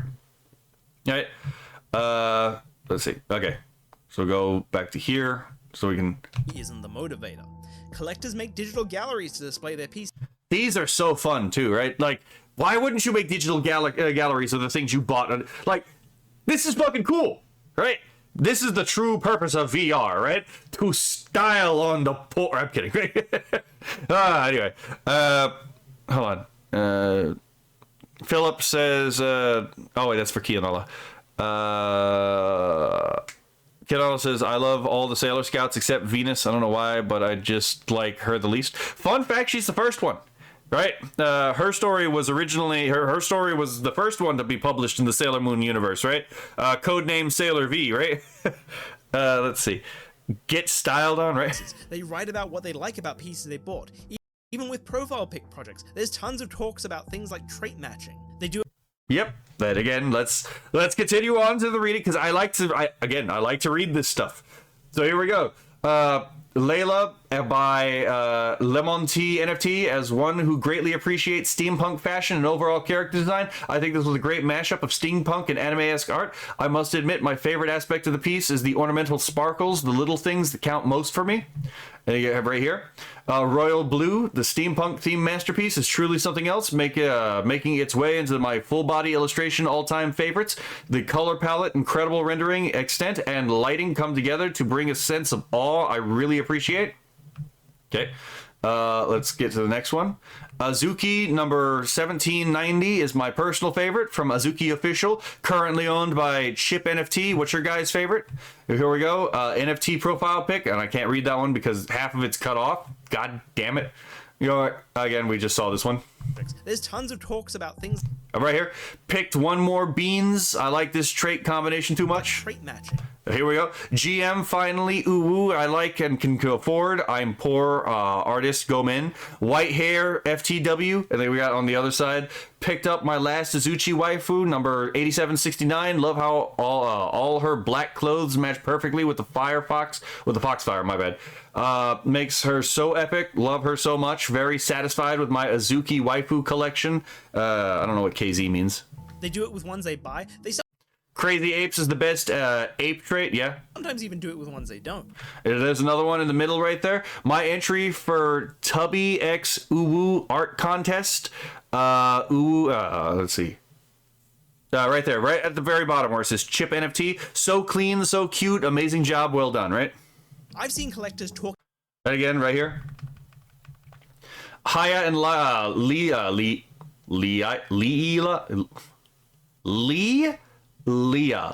Okay. I can't read this one because it's cut off. just talk in detail for every piece they buy, and even do it for entries to art competitions they ran for fan art of their NFTs. This guy did this for over I think you can see where it's like, if I keep doing this, we're going to be here for a while because there's so fucking many examples. 400 entries. He didn't even own half of these. Yeah, that's why I'm not doing this. Like 400 entries, and to be fair, some of these like get cut off. I'm not dealing with that right now. I've seen these competition hosts boost the prize pool just because the value of ETH dropped. I've seen folks buy the non-winning entries even if they don't own what it's fan of. Yeah, again, it's almost as if people believe, right? Many collectors talk casually with artists and ask each other about their collections. Many collectors have separate secure hardware wallets called vaults just for holding, and one look at their transaction history shows they don't sell anything even though they have huge collections. Cosmics collections. Bold of you to assume that I have any kind of money to afford any of this shit. Oh my god.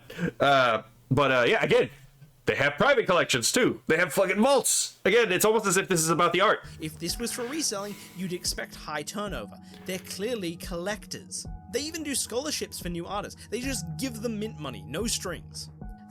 Okay, yeah, example of that right here. Now that we actually have something that's doable. You forget Weeb 3 Mint Scholarship. Hi, welcome to the world of NFTs. If you're an anime artist looking to mint your first piece, we are awarding mint scholarships and invites to 10 artists a week. To be eligible, you must have 1, never minted on a high gas platform.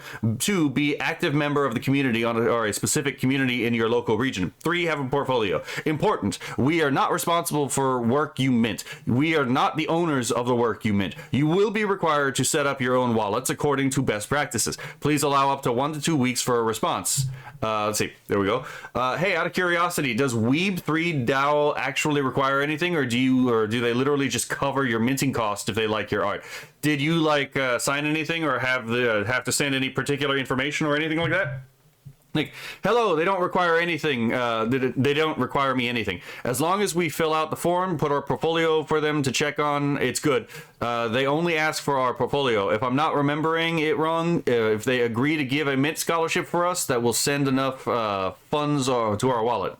Wow, that's really sweet. They don't even ask you to mint anything specific. It's just all up to you after they send you the money. Yep, they don't even ask for anything back. Such lovely and supportive community. Oh my god, it's almost as if the NFT people actually developed a supportive community, unlike the fucking communist-led community of the mainstream art community. Right? It's almost as if capitalists are actually very supportive people, right? There are plenty of folks Like... Every quote why I'm bullish on X project thread can be summarized by the following statement: because my bags are heavy. here, and even popular comedians who are both fans of NFTs yet not above making fun of or criticizing anyone or anything in the space. Oh, how cool, my grandma sent me a cat video. Wait, I'm not clicking that link. Bro, she knows better. She knows not to send me a link. My grandma's trying to rug me. Folks even I mean, to be fair, you don't click on links, right? Your grandmother might send you a link with a virus on it, not because she did it, but because the virus on her computer did it, right? Like, do we not remember the terror of viruses from back in the day and still continuing on to now, right? openly criticize NFT games they play despite having invested in them. Yep. God's sakes, I've seen them tattoo their arm with their ape. You think he's reselling? They make That's some commitment right there. Holy shit. Memes about regretting not accepting offers because it was their identity, and to this day refuse offers despite being twice their buy-in. I've seen folks who have sold their profits say months later, I missed them. Yep, because again, it's a collecting thing. It's not actually about, again, making profits. That's not the point. Let's see. Ken says they may not get anything now, but they'll get something out of it, right? There's tons more in the big boy, but the point is, many here do not talk or act like scammers or investors. It's far more reasonable to assume they're just weird collector types. Now if you all don't get Just look at that. Tell me that's not fucking beautiful, right? Good lord. aren't physical and easily copied on a surface level, but this isn't essential for collectors. 43 people who collect the weirdest things. Yeah, I mean, all you have to do is just look at some of the things people actually collect. It's like, yeah, I can see that. Most collections don't make sense to everyone else, and games like TF2, CSGO, and Gacha prove a demand for digital collectibles. Yep. Also, the price discrepancy between original famous baseball cards and their reprints prove collectors don't care if a collectible simply looks the same at a surface level, and will go to great lengths to prove they have the authentic original rather than just a reprint. It's almost as if, again, the authenticity of the piece is actually part of the selling point, right? Oh my god. Amp Lemon mentioned, by the way, it as a source in the video. Even busting out a microscope to tell the difference, despite no one else caring or being able to tell in any practical setting. Yeah, because it turns out the history of the thing, well, history is the wrong word, but the causal chain of events tied to the physical object, that's better, right? Because history is the study of the documents of the past. It's not actually the study of the past. But yeah, it's like the actual past of the thing is valuable too, right? If I have for example, first edition, let's say I have hypothetically speaking, right? I come across a reprint of a Action Comics 1, right? It's not going to be worth the same as an original copy of Action Comics 1, potentially signed by, Joe Shuster and Jerry Siegel, right? And it's pretty fucking obvious why, right? It's the specific history of that piece that actually makes it valuable. This implies the fun of collecting is a pride from feeling you have the quote authentic version of something you're personally invested in, which lines up with being able to click on a hexagon profile to check the NFT is from the perceived authentic source rather than a copy-paste. Okay, so NFTs look more like collecting than scams. Oh my god, again, this looks so beautiful. Again, I remember when all of this stuff was going on and people were shitting on NFTs, and I was like, I love this shit. I want to see more of this. And it's like, yeah, every time you brought something like this up, all of a sudden, they'd either stop talking because you just called them out on their bullshit, or oftentimes they would be way more critical about anything that you sent them, like something like this, than it would ever dream about being to someone else who was just in the mainstream community. And you could immediately see the double standard unfold. But it's also hypebeast as well. Don't believe me? Both sell for way more than the cost of materials and labor, both have limited release drops and artificially scarce products that people seem to want because they're scarce. Yo, I'm so stoked I picked up these dunks, bro. You like these? I don't really mess with dunks, bro. Dude, you don't like dunks? These are crazy and they're so limited. Huh? Limited? How limited, bro? These are actually pretty fire, bro. How much? I'll buy it off you. Both Yeah, okay, I forgot that was in here. Oh my god. Kyoto says, I love collecting, but I'm not going to go bankrupt over it. I mean, the same, but mostly everyone is the same, right? Even the guy who collected that largest Lego set is like, I'm not going to go bankrupt over it, but he still continued collecting, right? Let's see. Even call it a drop. Both wake up for and wait crazy hours for drops. Both have scalpers and investors that resell. I got my stuff. I'm locked and loaded. You know, you need the ornament, bruh. I got it, bruh. It's going for like $40, but I got you $100 right now, bruh. You need this. Both Fuck it, yeah. You know what? The NFT scalpers and the hypebeast scalpers from back in the day definitely did operate fairly similarly. market with celebrities. Both love flexing. Both are featured on things like hypebeast.com. Both fixate on the real thing, despite how both can be copied/counterfeited. Both have overlap with collectors. Many have sneaker walls, none of which they take outside. Both can sell anything as long as they're the authentic brand, even if it's a brick, or as in my video, this popular artist I talked about before sold a black square as a shitpost and got 16 ETH. Honestly, fucking power move, right? not even the only time this happened, right? Fucking, I'm blocking the thing, so I'm gonna make myself go away for just a bit. But hey, at ligaratus. Are you seriously? You want to buy this for 1.8 ETH? The answer is yes. Yes, he did. Right? I'm like, again, this is that thing you call the fuck you money, right? It's like, yes, I will buy this this grayscale gradient. It's like, I respect the chutzpah, to be perfectly honest, right? Both have shit that fails on a functional and aesthetic level but still sells anyway. Both have companies that copy trends like crazy. Both literally have overlap too. Sneakers have started using NFTs to verify ownership, and tons of hypebeast brands have got into NFTs. And there are plenty of people into both hypebeast and NFTs, even display them in the same way. I'm gonna be honest, I hate hypebeasts, but I understand them. And the thing is like, again, as soon as I heard this description the first time I saw this video, I was like, you're fucking right. Oh my god. Right? Like, it just never connected the dots. It's like, oh my god. This actually is like an adept comparison. With celebrities being one of the biggest examples, which makes sense. Many attribute celebrity interest to brand deals, but they legally have to disclose that and do everywhere else. But also, celebrities are well known for having money they don't know what to do with. They all have a dozen houses, hundreds of cars, and thousands of clothes, all of which are luxury brand. To a point where it's like it kind of just loses value. So let's be fair, right? So you got to figure out a way to make it meaningful again. It's a flex, not a brand deal. So it's more likely that NFTs are just a further extension of the flex, just like the hypebeast brands they wear. Which would also perfectly explain why the rarest and therefore most expensive traits are always the shiny ones. Keep in mind that a scam by that's so definition pretty. requires misleading the buyer, but both the core tech that's all open source and everything I've shown here hid nothing. And no one was ever mad you saved their NFT. It was advertising bait that single-handedly made these apes synonymous with NFTs. It wasn't an own, you were making them rich. I tried to warn you. You didn't fucking listen. So yeah, I always found that funny too. It's like, so person furious to someone, right click, save their precious NFTs. Yeah, there was always this fucking meme that was going around in the community, right?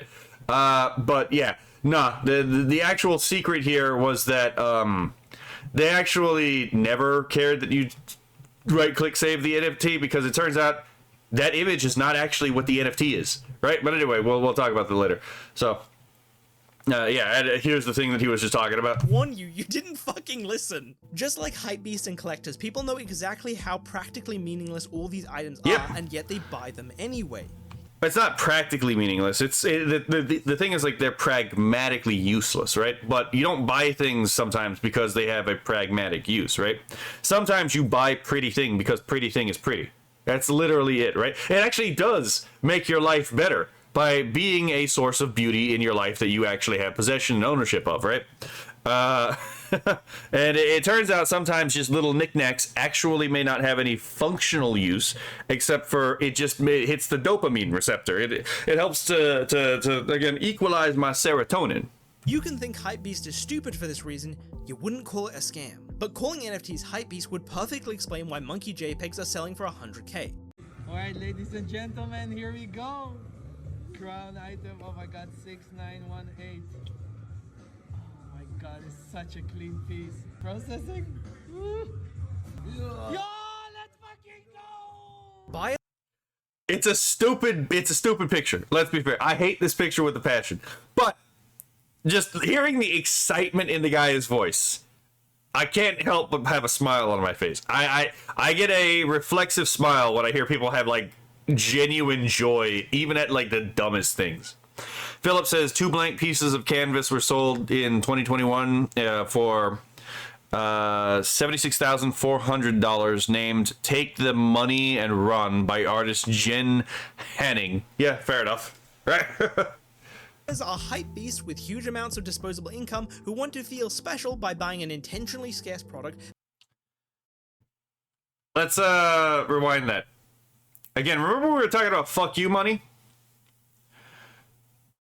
Buy now. $165,217.05.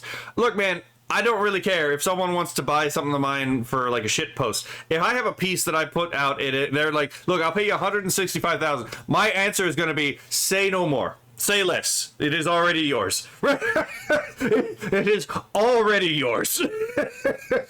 because that means it's associated with things they want to be associated with. Rich people, celebrities, luxury lifestyles, and the hot new trendy popular thing. In short, they want to say they're part of the cool kids club. Like most of Hypebeast, it's a flex.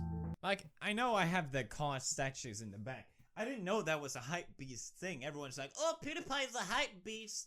I just appreciate art, okay? I just hate how they're ruined now because of these little kids.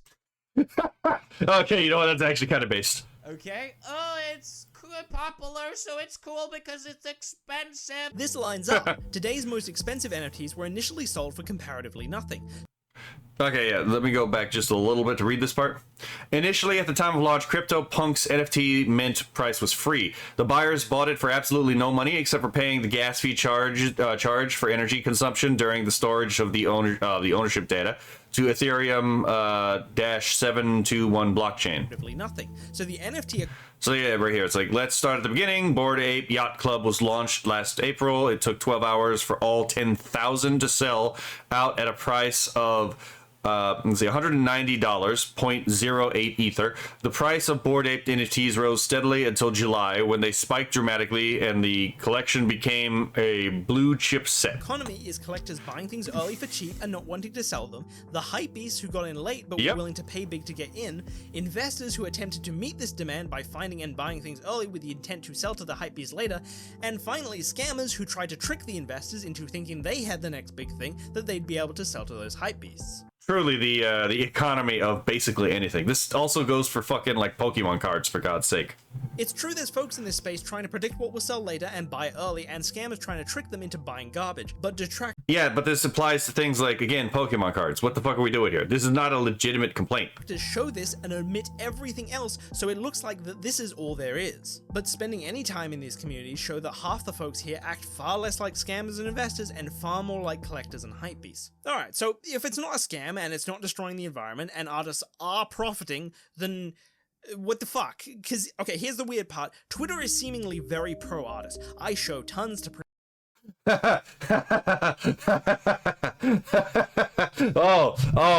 seemingly. That's the key term right there, right? You give it away by the way you phrase that. Seemingly. Yeah. Folks there love and again, if you really want to help artists, support their Patreon. I love how the fucking A in Patreon is like just censored, right? Or give them a Ko-Fi. Buy their merch if they have any for sale. Advocate for UBI. Interesting that there's a political thing in here, right? Huh. Could in the business we call this foreshadowing, right? Let's look at the other one here, right? Let's see if there's something we can see here. Let's see. Artists are free to charge as much as they want for their art, and you are free to choose whether you want to pay for them or not. However, complaining that the prices aren't fair when you're essentially trying to purchase a luxury service, custom art, won't get you anywhere good.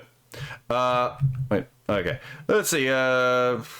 Young artists playing SXSW, don't forget that exposure is not payment, and if you deserve real actual money for your work, there's so much pressure to play that festival from every angle and industry.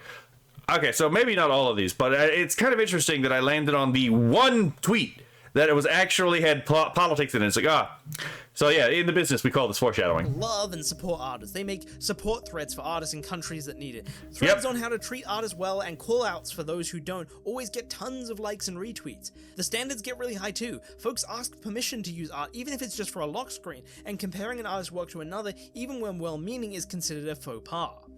I'm gonna be honest, I'm not gonna ask you to use art for a lock screen. I'm just gonna fucking do it. What are you gonna do?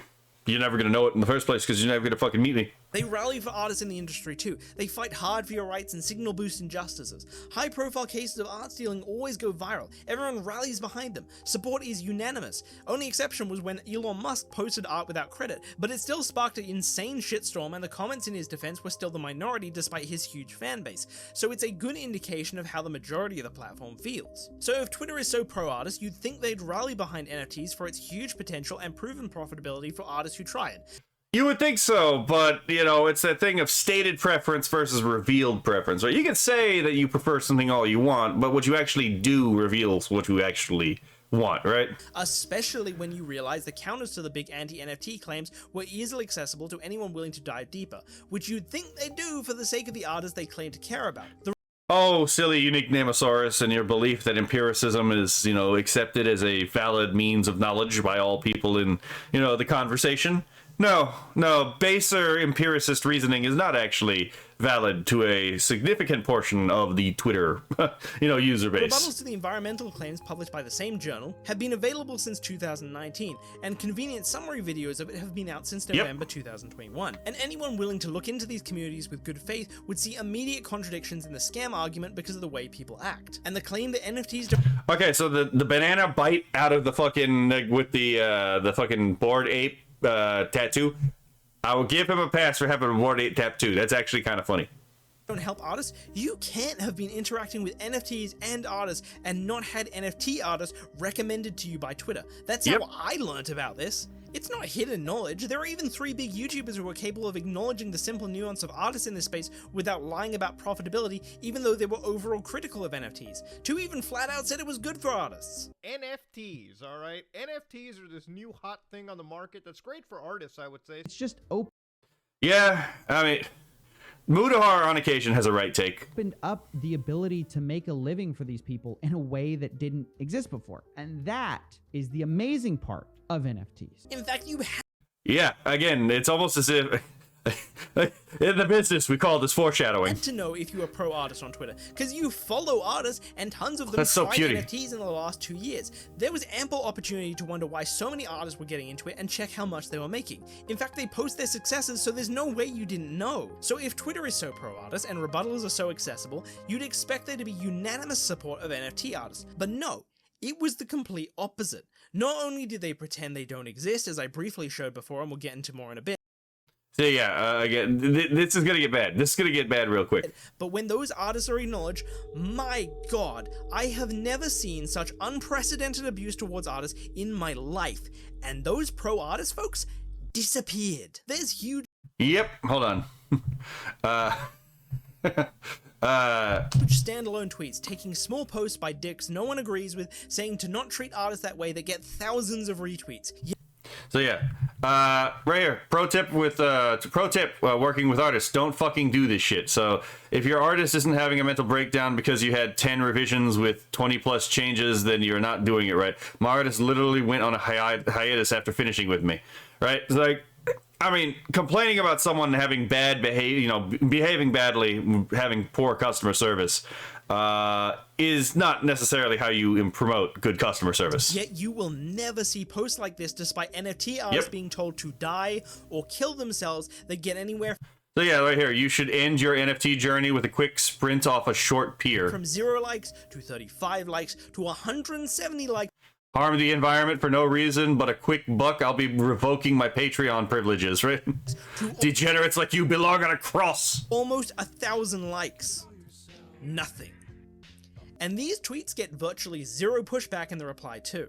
I show you artists being called vermin, scum, scumbag, disgusting human being, piece of shit, useless human being, and this isn't shit no one agrees with. This direct response to an artist calling them a useless human being, 210 likes. There are literally direct replies to NFT artists saying it's morally okay to cyberbully them that get 212 likes, and there is again 0 pushback. When I spoke out about this, an account with 70 followers literally tried to justify the abuse and got more likes than my previous reply, implying even among my followers, over half of them agree. So God only knows how many of them were just turning a blind eye to it despite acting like they cared about artists previously. Yeah, I was actually in the Unique Namosaurus, Discord, and I asked about some of this stuff, and immediately, it's like the hostility, not from like the guy who made the video, but from the people in the community. It's like, oh, okay, interesting. Yeah, interesting. I've seen an NFT artist's work get called so shit that porn would be a better use for her, and the only pushback was bruh. This is building up to a very specific example. There could be a single positive reply to an artist switching to NFTs going, I hope you achieve your dream, that gets 1 like, and the first response will say, I hope they don't, fuck NFT supporters, that gets 89. The few times this shit gets called out, they will literally just say they deserved it and get way more likes. I know the numbers seem small in this case, especially considering that, like, again, it's Twitter. But the thing to pay attention to is, again, that the abuse always gets ratios any kind of support for the person being abused. That's the point to keep in mind here. There was general and direct callouts to NFT artists to be ass blasted and have their careers ruined, with 400 and 800 likes respectively. Even non-NFT artists get blocked just for taking commission work from crypto bros, and get called brain dead just for being against small artists getting harassed just for following NFT artists. Yep. It is literally so confusing and frightening to see people witch hunt artists for even following NFT accounts, especially when said artists do not mint NFT or have any plans to do so. It shows your priorities are bullying others and ego boosting yourself. It's actually not their priority. There is an actual underlying reason for why they're doing this. The top comment literally tried to justify it, as did quote tweets from... So yeah, obviously the top comment in that particular thread. It's more frightening to see how bad NFT is for the environment, but sure, it's scary when they get called out for supporting / indulging in something that ruins our environment. As did... Again, it's like, oh yeah, it's like it's the common leftist trope of like, you're ontologically evil, so anything we do to you is, you know, necessarily justified. Quote tweets from smaller accounts that, despite that, got more likes. The same account implied tons of big artists spoke out against the abuse before I started researching, whose tweets I can only now assume have been deleted after getting harassed, because I can't find them now, and the account implied that it was literally justifying harassment just for being neutral on the topic. Again, remember what I said that again some of the other videos, like, oh yeah, if words are violence, then it's okay to attack someone for their words, but if silence is violence, it's also okay to attack them for being neutral. So yeah, this is a thing. This is not just in this thing. This all happened with the AI thing too, right? If you're neutral on the topic, you're part of the enemy to them. So yeah, it is a get on board or get steamrolled viewpoint of the conflict. This is how a lot of people in the leftist-controlled art community actually think, right?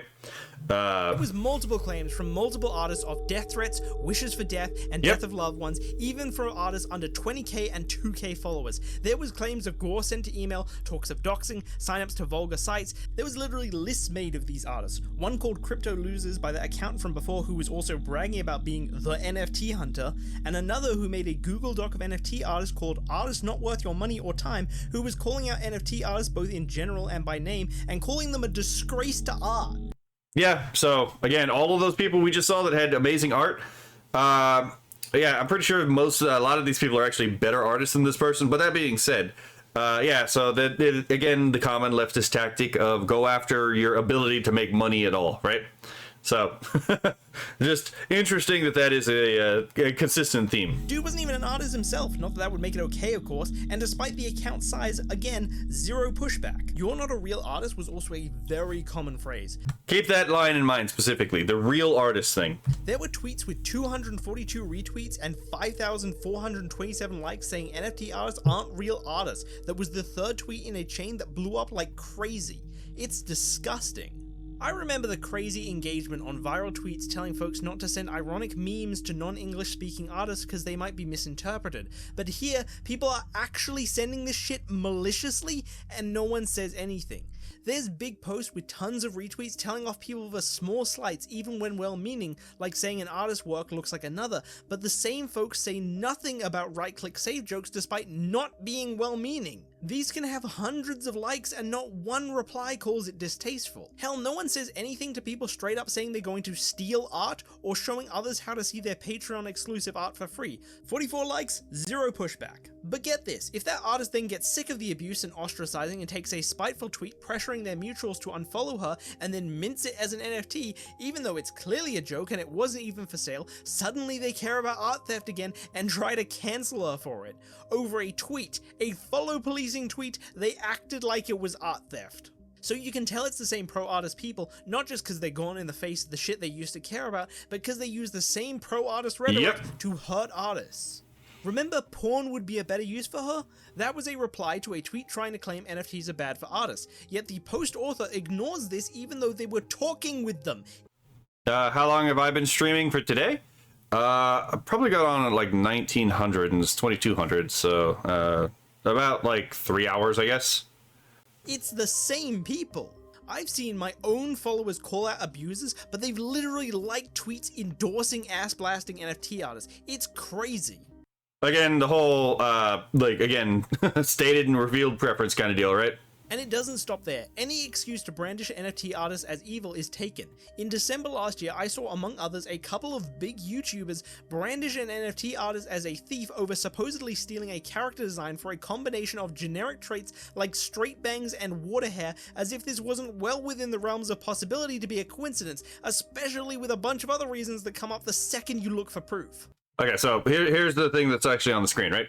Again, because I know my my setup is blocking it. So one, she's never minted copyrighted characters as NFTs, despite having famous copyrighted characters in her old fan animations. There's no precedent of using others' OCs for profit. Two, this was her second NFT at the time, and first one already sold for 1,215 USD. There was no incentive to take any risk by stealing. Three, it would take a single line to make the haircut slightly different from straight bangs and destroy all resemblance. Stealing an OC and not doing this makes no sense.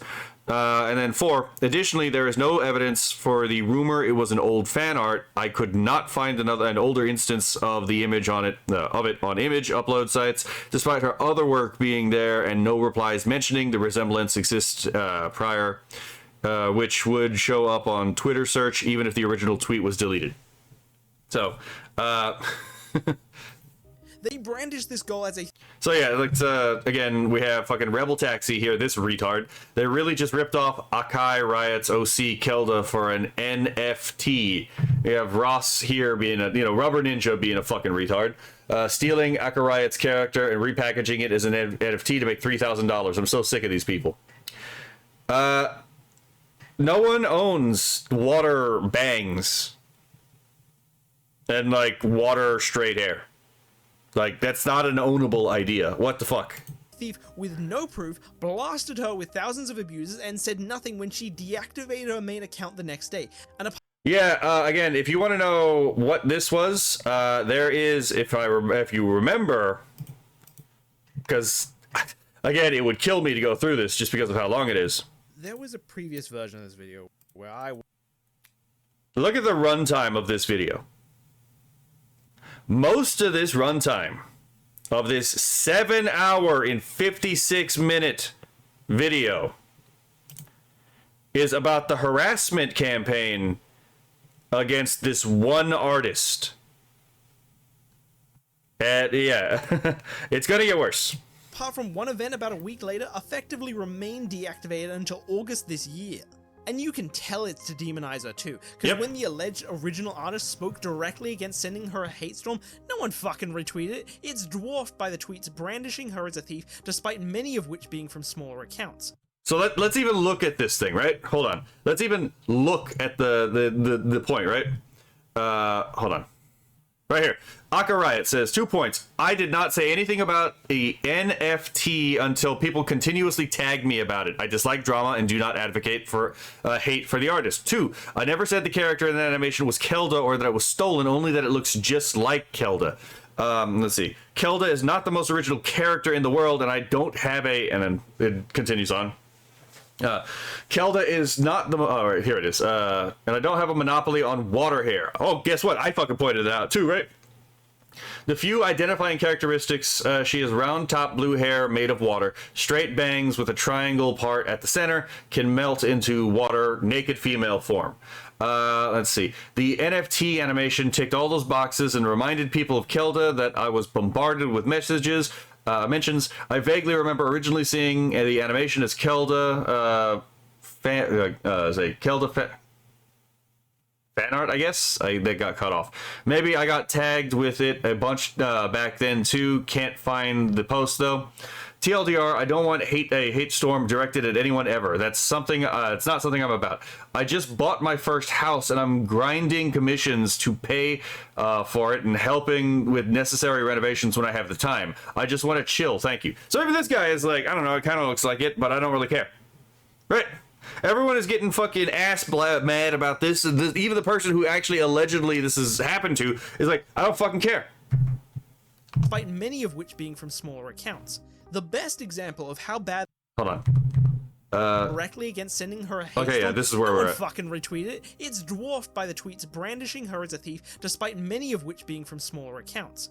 The best example of how bad this can get is with the same artist. Even months after getting into NFTs, and even a month or two after this drama, she made a completely innocuous meme post on her NFT account about a drop in the price of Ether and got blasted with 1,500 quote retweets of pure abuse. Nothing positive, no pushback, pure abuse. And this tweet was only a month or two after she made a big twit longer explaining she got into NFTs because she had multiple medical conditions and didn't want to be a burden to her family.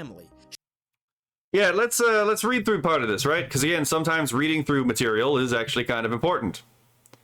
I'm just gonna read the highlighted portion. Again, I'm not gonna sit us all to read the whole thing. If you want to read the whole thing, you can go and watch the original video, right? But I'll just in case you want to pause and read this, I guess I will turn off my avatar and chat for just a moment. So I want to preface and say that digital art is my job. I have a myriad of physical health issues, and because of this, I'm unable to work. The big two are Crohn's and arthritis. I've been dealing with it since I was a kid. Crohn's since 9, arthritis since I was around 14 to 15. I'm 20 now. Okay, I think and didn't want. Because of this, I've been through and am still going through a lot of shit medically, and I'm still dependent on other people in my life. I felt like a burden since my other two sisters are physically healthy and able to work anyway, and I desperately want to change it. Basically, doing NFTs have made me realize maybe even with my health issues, I can still have some sort of stable future. The yield is much higher than commissions and Patreon combined, and in a much shorter time. So, again, no one actually cared about any of this stuff, right? Twitter didn't care about any of this stuff. Why the fuck would Twitter care about any of this stuff, right? Like, oh yeah, she used bad things, so bad thing must happen to her, right? To be a burden to her family. She begged people following her to just quietly boycott and leave her in peace, and that she felt close to a breaking point. Again, hold on. Hold on. I'm sorry you're disappointed. I'm really sorry. I know I can't change your mind on all this stuff, and you have the right to disagree with it, etc. But please just leave me be. Oh, that was a mistake. You never show them that you actually give a shit about any of this stuff on Twitter. She felt close to a breaking. Please remember I'm human too and can only take so much. I feel close to a breaking point. I'm sorry to disappoint you. So. Some borderline suicidal shit, and they were still abusing her this much months later. Even up to August 30th, the day before I released my video, this girl was still getting abuse, which ain't an exception. One artist literally made one NFT and got so much shit off of viral tweets condemning her and follow policing her that she deleted and backed out. Didn't even sell one NFT, stopped within a month she started, but a month later she was still getting 900 retweet posts, not just trying to blacklist her, but straight up lying that she still did NFTs. Yep, and it's because, again, these people don't care about you. They only care about in so much as they can use you for their own purposes. And if you ever step outside the box, well, now you're a class traitor. But again, we'll wait for that. Keanu says arthritis is horrible to deal with. Oh, yeah. And she continued to get abuse for a full year.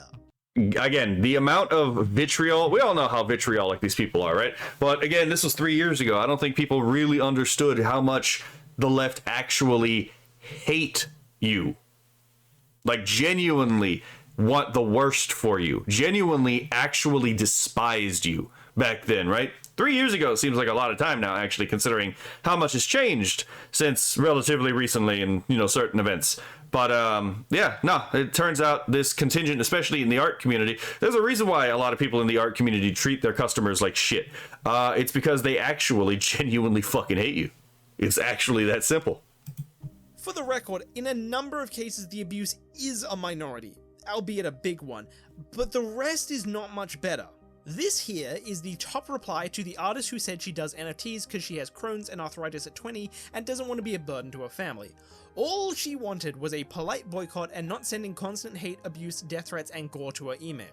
The top reply ignores the hate, tells her to stop, and says she can do better. Yeah, again, you would imagine, don't think that these people actually want to help you, right? Again, so he reads, for the record, I'm not here to hate. Are you sure about that? Nothing justifies NFTs. Even with health issues, there are plenty of ways to gain money off of your work, such as auctioning them off as simple videos or GIFs. NFTs are destructive and all around unnecessary. And then the fact that such talent is being sold in such a manner is heartbreaking. There is, again, the appearance of virtue while actually being vice, right? There is also the whole stealing OCs thing, but that's another topic I'm not here to discuss. The internet has said what needed to be said about that. You can do better, right? Oh, there's no compassion. These people don't actually have empathy the way that they say they do. They have empathy in the sense that the ability to manipulate other people by understanding the way that they feel, right? That doesn't mean that they actually feel the way that you feel. A lot of them don't actually. They just know how to actually use what you feel against you, right? That's called dark empathy, by the way, because not all empathy is made equal and not all empathy is good. But yeah, these people don't actually care about you. This should have been pretty obvious a long time ago, but you know. Do better. And while there are smaller replies that actually condemn the abuse, this is the only time you ever see them condemn the abuse, when it's in reply to the artist's claims of abuse, not the abuse itself, and often comes with caveats and justifications like they're only doing it because they know they were complicit in the abuse and are now feeling like they're being associated with it. Again, saving face, right? Yeah, it's like, oh yeah, I'm not gonna actually, I didn't actually I'm not actually part of the wrongdoing here. In fact, I actually kind of support some of the stuff that's going on, but I'm not a part of the bad part of what's going on, right? But I support what's going on anyway, right? Fucking hell, mate. There's literally abuse in these threads and nobody replies to them. And once tweets spotlighting the abuse drops off the algorithm, it starts up again, worse than ever, and folks go right back to silence. Because they care about the appearances, they don't care about the essence, right?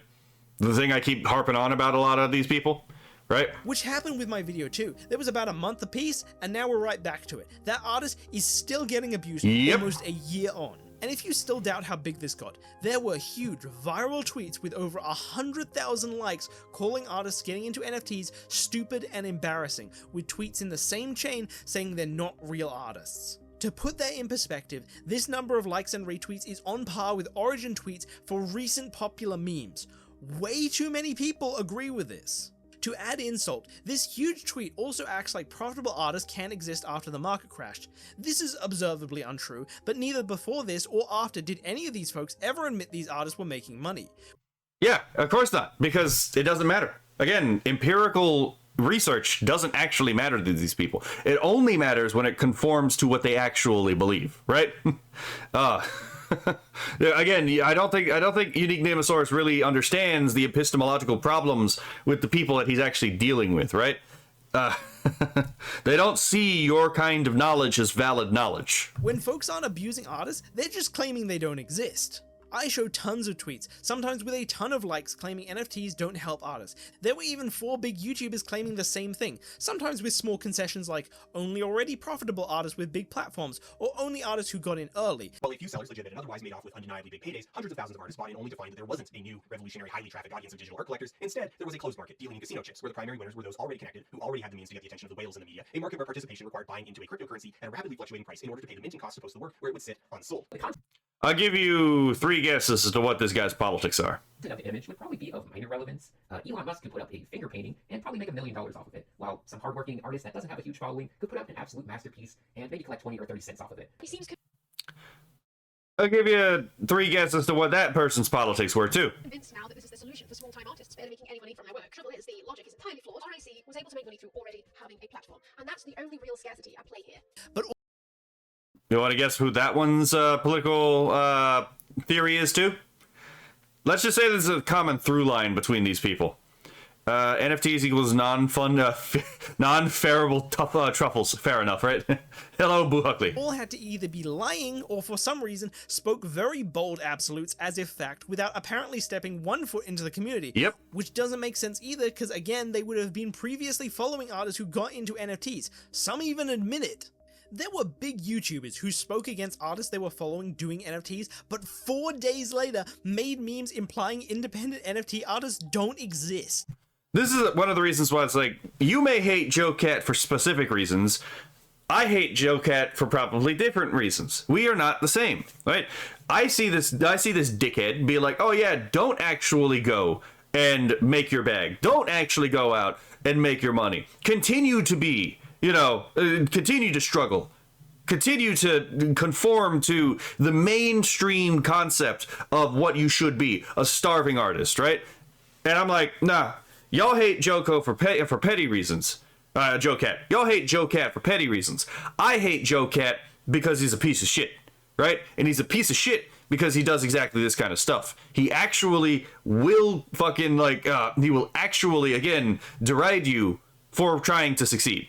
Actually trying to succeed, not just, for fucking saving face points. And when artists get into NFTs and put up their first auction, they're blasted with quote retweets of not just abuse, but how it's a mistake and a scam, and they're gonna lose all their money. But their next post, celebrating making 40k USD, suddenly no one wants to signal boost that one. I wonder fucking why, right? Again, so... Here it is right here. Okay, this is the signal boost. This is the fucking right here. Original one. Probably gonna try out NFTs. Don't understand them or why they're controversial, but can't keep making less than 10k a year. So if there is a chance, want to be able to afford healthcare and stuff. Sorry, it offends you, and please do whatever makes you feel comfortable. Remember how many quote retweets there were for this, right? 818, and. Remember what happened to the other lady, right? And the other people that we talked about, right? The ones who were run off of Twitter, which, by the way, is one of the places they find customers, right? And they actually network with other NFT, creators. And now compare the 45 quote retweet for thank you all so much again for all the support. This has been a crazy 24 hours. I'm going to get some rest, then hopefully soon start thinking about what to do next. She sold an NFT in under 24 hours. I wonder why none of these fuckers actually responded to the second one. It's almost as if the second one proves that they're a lying piece of shit, right? The people that are actually trying to tell her not to do these things. It's almost as if they know that responding to the second one will actually signal boost the fact that they were completely incorrect about what would happen if they went into the NFT route, right? So it's almost as if this is purposeful, right? Intentional. Boo Huckley says, when it rains, Texas sidewalks become unbearable. That's entirely true. The only quote retweets are from Crypto Bros. Yeah. I fucking why would you, again, I wonder fucking why the only people quoting the success are the Crypto Bros, the ones who actually support NFTs. Detractors didn't question their beliefs or ponder the potential for the artists they claim to care about. Nope. Silence. Yeah, because guess what? They don't care about truth. They're not interrogating for the truth. Their intention is to forward a particular idea and a particular message, right?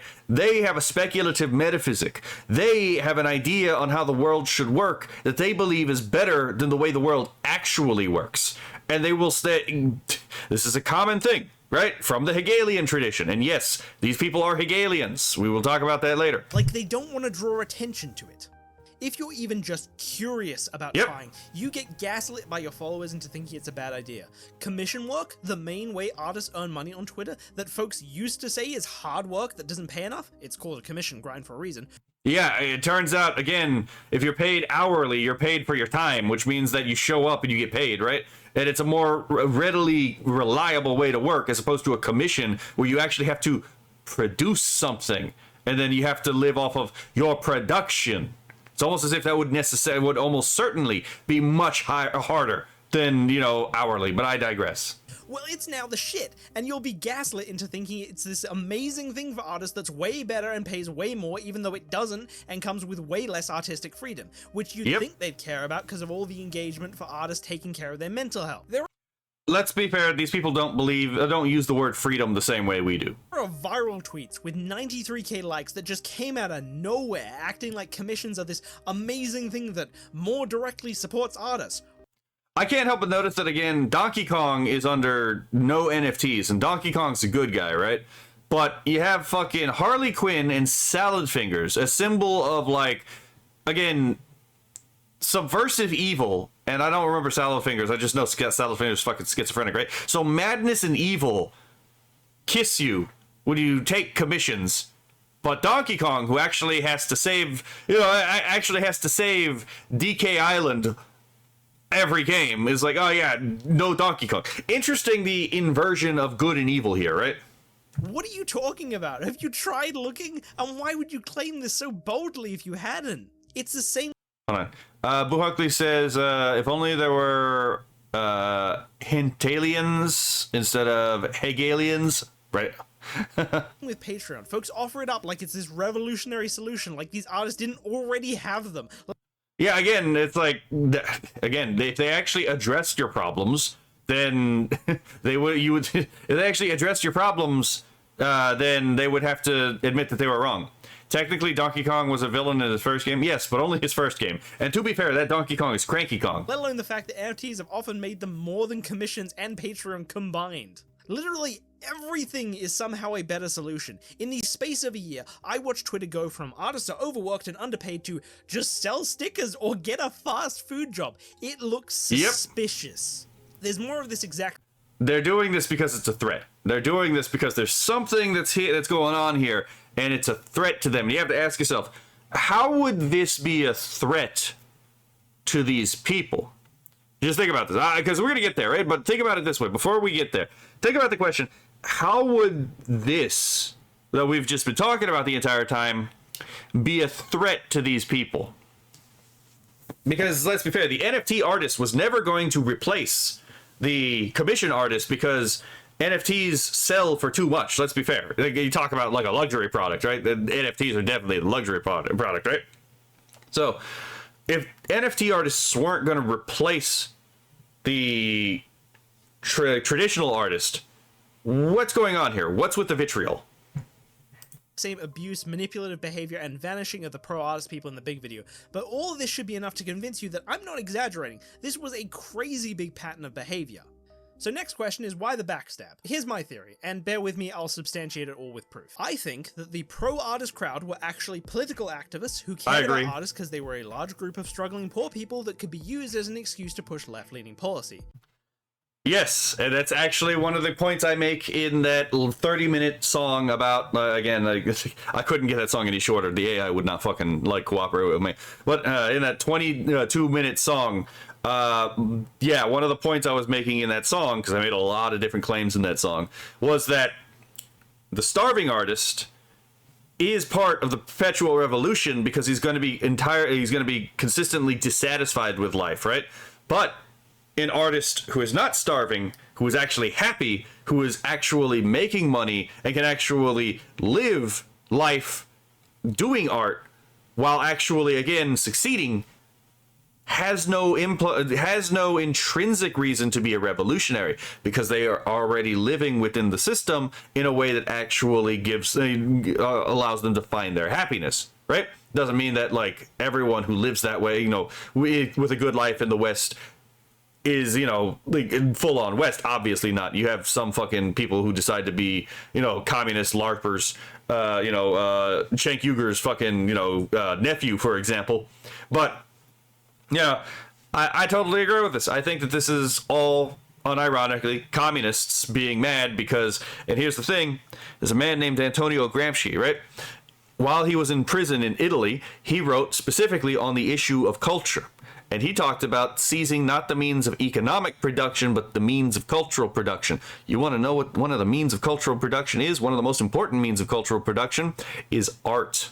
Because art is the, again, concretization of a metaphysic. It is the again, translation of man and his life into a particular medium, a view of that life, right? So you take control of the art so that you can, again, subvert the culture. And if NFTs allow you to not be poor and starving, then there's no reason for you to necessarily align with the communists because they're no longer providing you with something that you might actually need, right? They're not feeding you that dream of a potentially better situation where you don't have to do this anymore because you've already tasted the fruits of capitalism. Yeah, I actually totally buy into this. And you can tell this by the way they fucking act. Cranky Kong was framed, the Kong family has been destroyed. Jokingly, right? You say this about the Kong family, but there's real debates about the real Kong family, i.e. the family and like inheritance of Confucius specifically. That would be a fun thing to talk about in a later video, but NFTs threw a wrench in this. Not only did it start lifting artists out of poverty and removing them as a potential excuse for it, but also it was helping them in all the wrong ways. Crypto is a concept heavily associated with the right. Bitcoin's inception came as a direct response to centralized banks, and the core feature and appeal of crypto is that it's decentralized. Yep, you can't control the Bitcoin because no one actually has mastery over any kind of central hub for Bitcoin. So, again, the Visa and MasterCard want to stop you from buying something from like Visa and MasterCard want to stop you from buying anime titty. Well, guess what? You don't need Visa and MasterCard to buy anime titty. You can buy anime titty through Bitcoin, right? What are they going to do? Cry about it, right? Yeah, that's the entire point of cryptocurrency. If you don't want payment processors to control everything, stop letting them control everything. Invest more in Bitcoin and Monero specifically, right? Again, step out of the system entirely. Inversely, centralizing is vital to many left-leaning policies, hence the term centrally planned, as in socialism. But giving government more control over people and businesses is often vital to healthcare, regulation, workers' rights, etc. And a centralized currency only helps as you can better enforce taxes and raise government spending. So crypto helping artists not only made decentralization and the right look good, it had practical consequences for left-leaning policy. Of course. Because one of the ways they keep power is, again, they control the means of cultural production. And NFTs mean that they lose that control, because if people start realizing, wait a minute, what do you mean we can make money making art? Now communism doesn't sound that good anymore, does it? Because now you're making a lot more. And other people can make a lot more without ever having to step foot in communism. Right? And it's the same thing with AI art. Why do they hate AI art? Because guess what? It, in a sense, democratizes art. And that means that there's nothing that you can do to stop the conservative or the right libertarian or even the monarchist from doing their own cultural production, making their own argument in the form of art and painting in, you know, any of these other forms. It means that they lose the ability to control the means of production that they have seized, and it means over time they lose. Anyone active enough in left-leaning politics to realize this potentially had a motive to kill crypto. Yep. This would explain lying about anything that made it look good. Likewise, ostracizing and abusing artists pressured them to shut up where they'd otherwise want to spread the good news, which explains why artists Note that many artists move this stuff to a new NFT account, and yes, that is absolutely true. got a disproportionate amount of the hate, which is also something I show in the video. While it's true most folks, even apolitical and folks on the right, think NFTs are stupid, because, to be fair, they look pretty fucking stupid, it was the left that... I mean, to be fair, all hobbies are kind of dumb when you think about them, but they're still fun, right? That's we get into hobbies because, again, we like them. They make our serotonin go burr. Had the motive to be manipulative, to not speak up in spite of any claimed obligation to artists, and to lie about it in spite of any contradicting information they saw, to intentionally spread false claims that in large part resulted in everyone going from thinking it was stupid to full-on hating it. If you didn't care for NFTs, you don't really have any reason to question the narrative. Even if you saw some of these artists, you've no reason to speak out or dive deeper unless you're pro-artist or deeply involved in the crypto conversation already. I'll give you a mic. Or you're like me and you're deeply invested in the, again, freedom and economic success portion of the conversation, right? Microcosm of this. If you look at the 4 YouTubers who seemingly lied about artist profitability and then... There is no seeming about this. I actively think that these people actually lied. I can't prove it, right? Because I can't read their minds, but I have a hard time understanding how they could have produced some of the things that they did without intentionally leaving out some certain material. Again, I can't prove it, but that is my, like, tinfoil hat theory, to be perfectly honest. Compare it with the 3 YouTubers who were overall critical of NFTs but acknowledged these artists' existence and did not lie about profitability, or just straight up said it was good for artists, you can find a pattern. Those who claimed it effectively wasn't helping artists all have tweets implying they are highly active or radical in left-leaning politics. There's no implication here, they are. 2 of which I'd argue are straight up political essayists and mention Again, you want to guess what their political leanings are here? In their videos. And if you look at the ones who approach this with nuance, I perhaps wouldn't say they're active in politics, but they're sure as hell not left-leaning. I'd say they're centrist or lean a little right. This is not I mean, yeah, Mudahar's a centrist. I don't know about the other two. me saying left bad or right good. This is me saying the only ones who are lying on this topic all had the same political incentive to do so. So that's probably why they were. This is not to say there wasn't left-leaning people who acted on principle, because there were, but they were a minority. Point is, when YouTubers who didn't have an active left political bias were deeply involved in this conversation, they all acknowledged the positives and didn't lie. The opposite was not true of the 4 YouTubers who effectively claimed it wasn't helping artists at all. Oh, by the way, look at the title of this video: Web 3.0, a libertarian dystopia. Ma'am, I don't know where you live, but I wish upon you the entire policy of the New Hampshire Republicans. May you never get a single thing that you desire. One of these groups seems to have a bias. I've got more proof for this, but first, this all only makes sense if the vast majority of the pro-artist crowd were left-leaning too. The folks who had the obligation to speak out would have no doubt done so if not for the political incentive not to, which seems to be the case. Tons of pro-artist posts have policy mixed in with them that's heavily associated with the left. Okay, let's not beat around the bush here. Anyone who's ever actually worked with the art community, right? My family actually did work with the art community. My family actually was involved in promoting like artists in the local community, right? And it turns out when you actually get to see the artists actually like coordinate, or when you're actually helping to coordinate local artists, you get to learn a little bit about the art community. And one thing you learn about the art community is that it is, and this is going to be a shock to fucking no one, is that they're all a bunch of leftists. Right. When your family is consisting of things like conservatives and libertarians, me being the libertarian, right, and trying to help the artist community out, and the only reason they put up with you is because you're the only one who can. Y'all are the only ones who can actually get things done for these people, right? They don't actually like you, but they'll use you for as long as they can, right?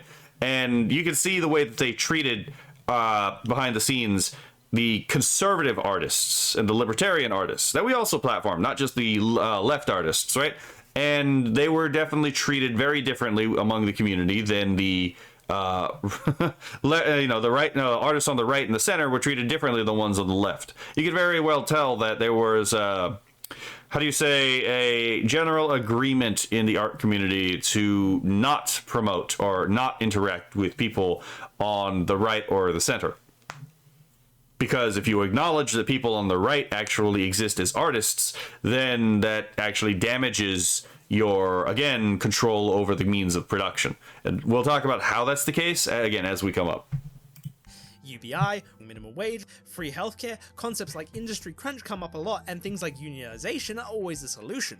There was even a socialist Twitter account that spun the Elon Musk not crediting an artist story into wages are theft for 1,000 likes. Some of the biggest posts simply pin artist problems on capitalism, not in part, but as a whole. So by... Yeah, because again, that's the entire point. If you struggle under capitalism, it's easier to, again, work you up into a revolutionary frenzy, even if the reason that you're suffering under capitalism isn't actually because of the capitalism, but because of the way capitalism has been subverted into something other than what it's supposed to be. Definition, the implied solution is move left. Likewise, terms like overworked and underpaid imply... And hold on, I'm gonna let him repeat that.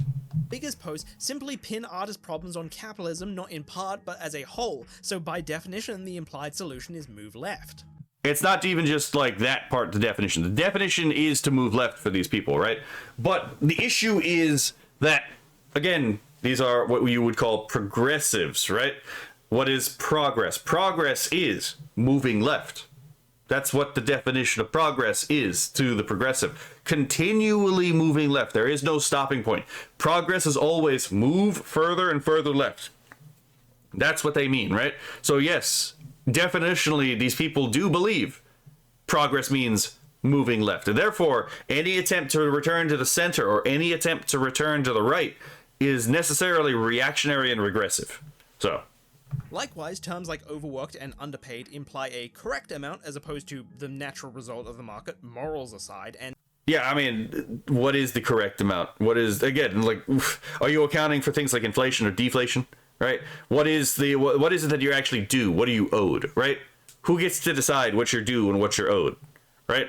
Oh, it's almost as if like this is your wages are the result of a negotiation. So implies government intervention. Even the apolitical pro-artist posts are reminiscent of left-leaning ideas. Things like charging what you're worth evoke ideas of your boss stealing the value of your labor, and encouraging mental health and breaks feels like workers' rights talks.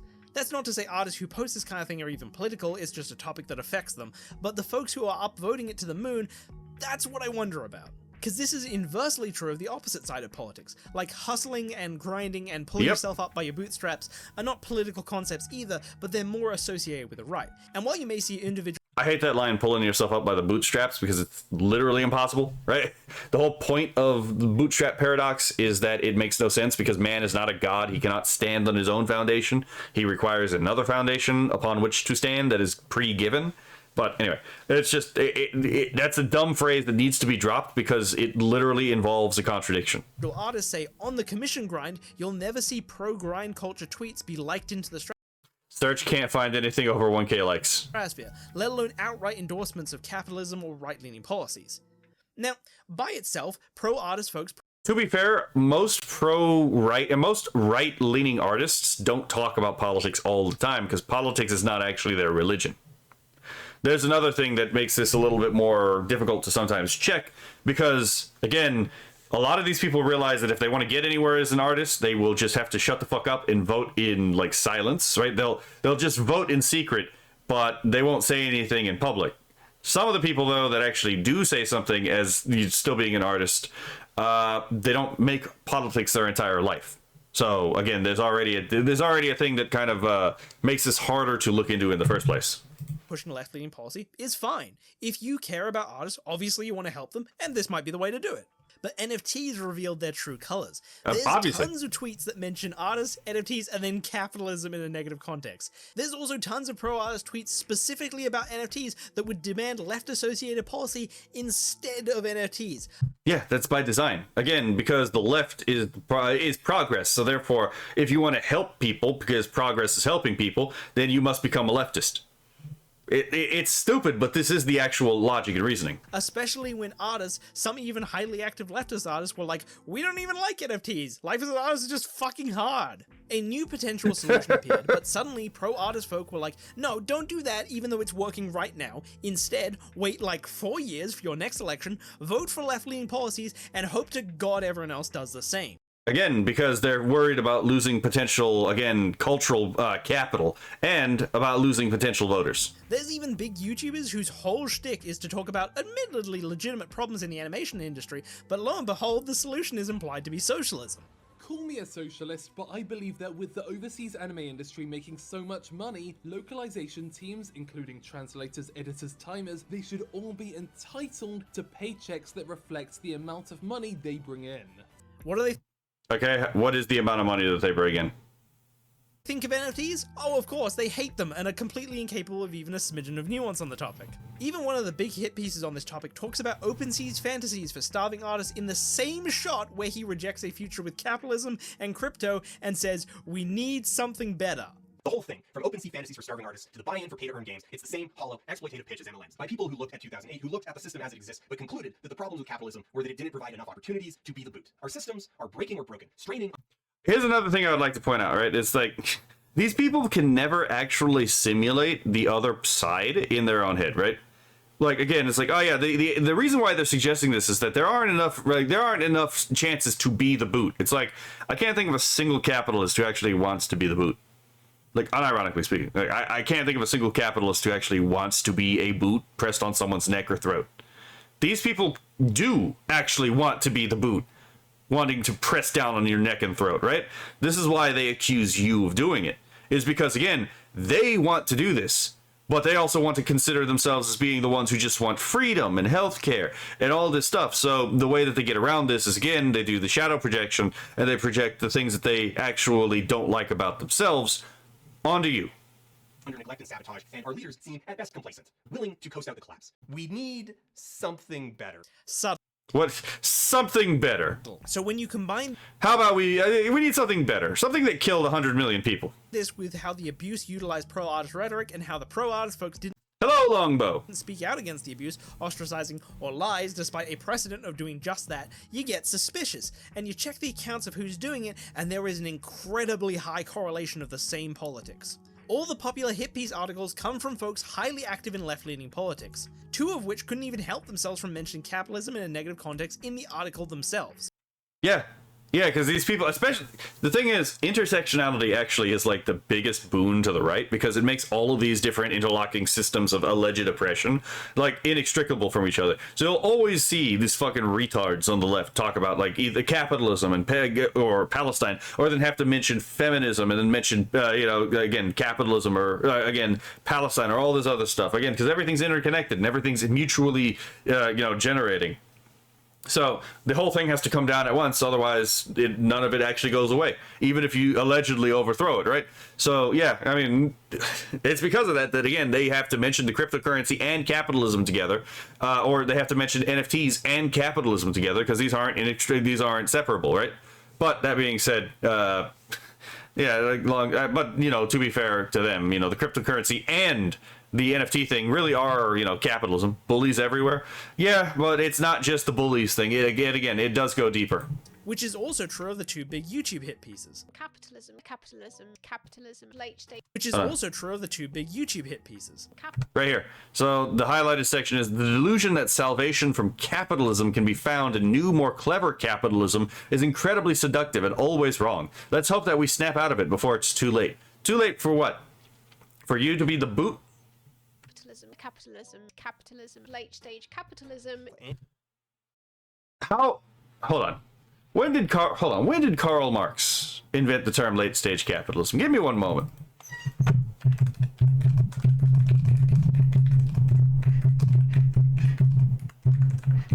Because this has always fucking bothered me. I hate these oracular traditions where it's like, oh, we know the future, and that the future that that they say never fucking comes, right?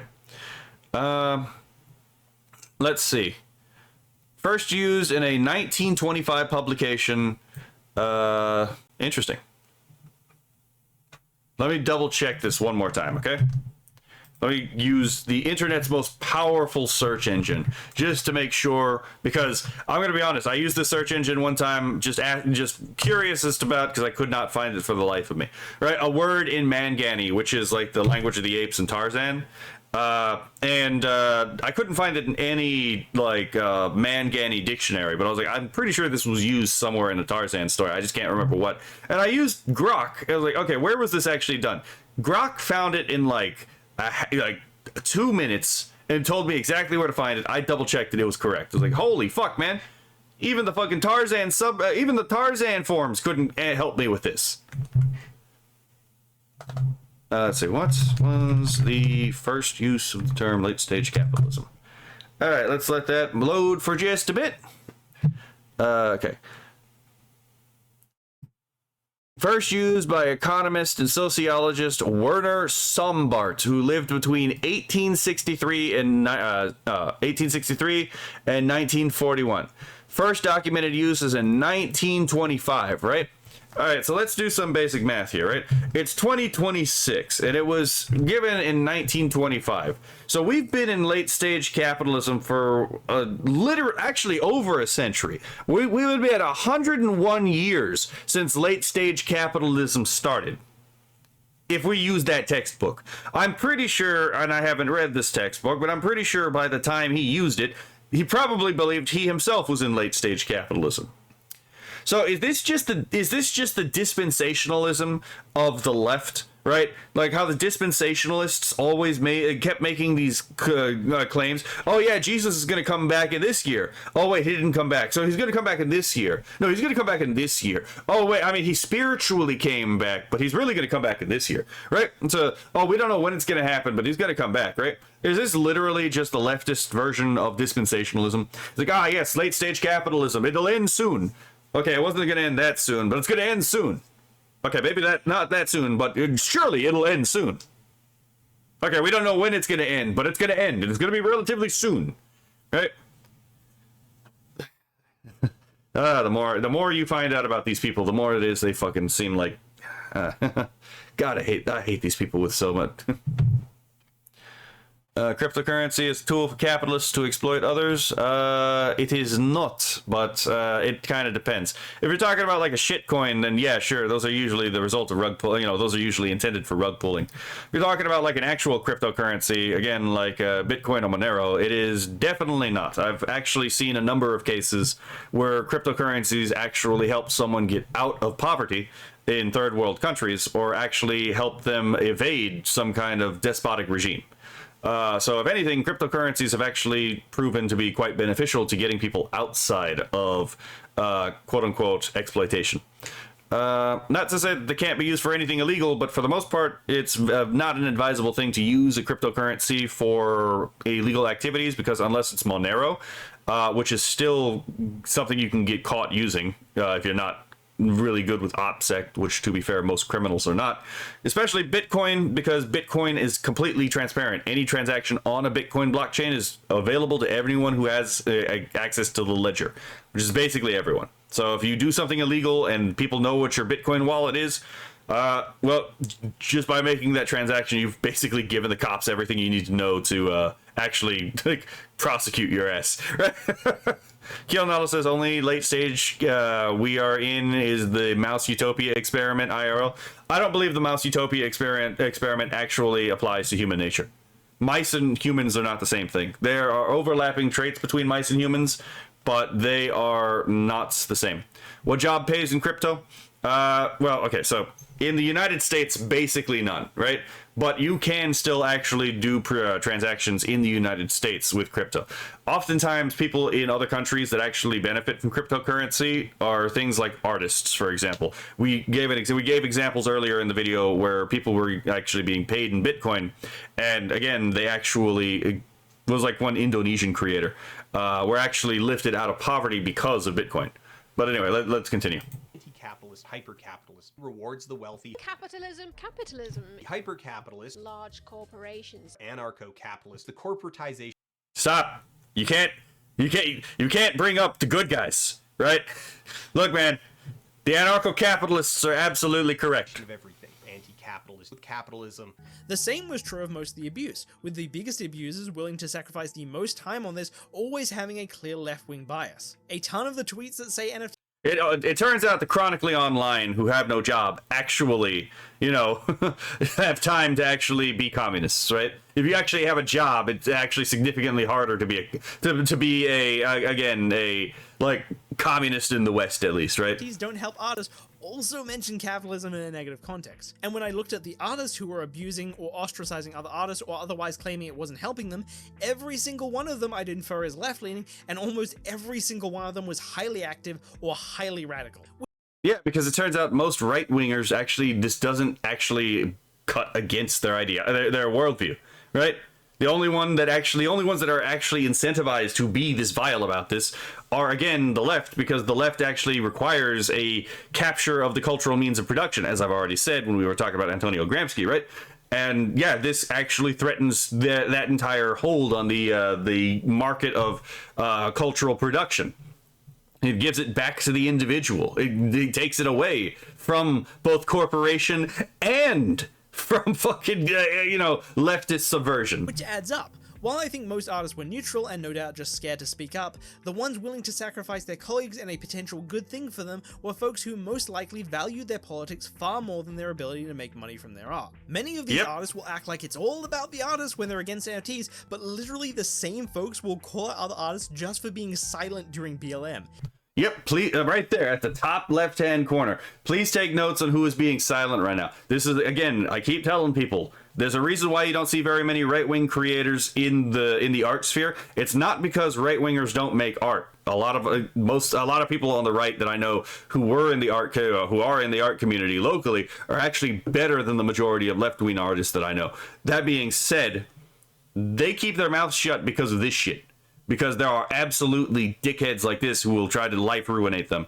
On the bottom left-hand corner, right-hand corner, it says, "It's so easy to stay silent and keep your platform art only as a big-name artist. Easy to not want your beliefs to challenge your income. I mean, audience. It's important to see who is voicing their outrage and who is not. Again, act in accordance to my will, or I will destroy you through reputational destruction." It's clear their left-wing beliefs outweigh their desire to be nice to other artists. But this isn't the only correlation.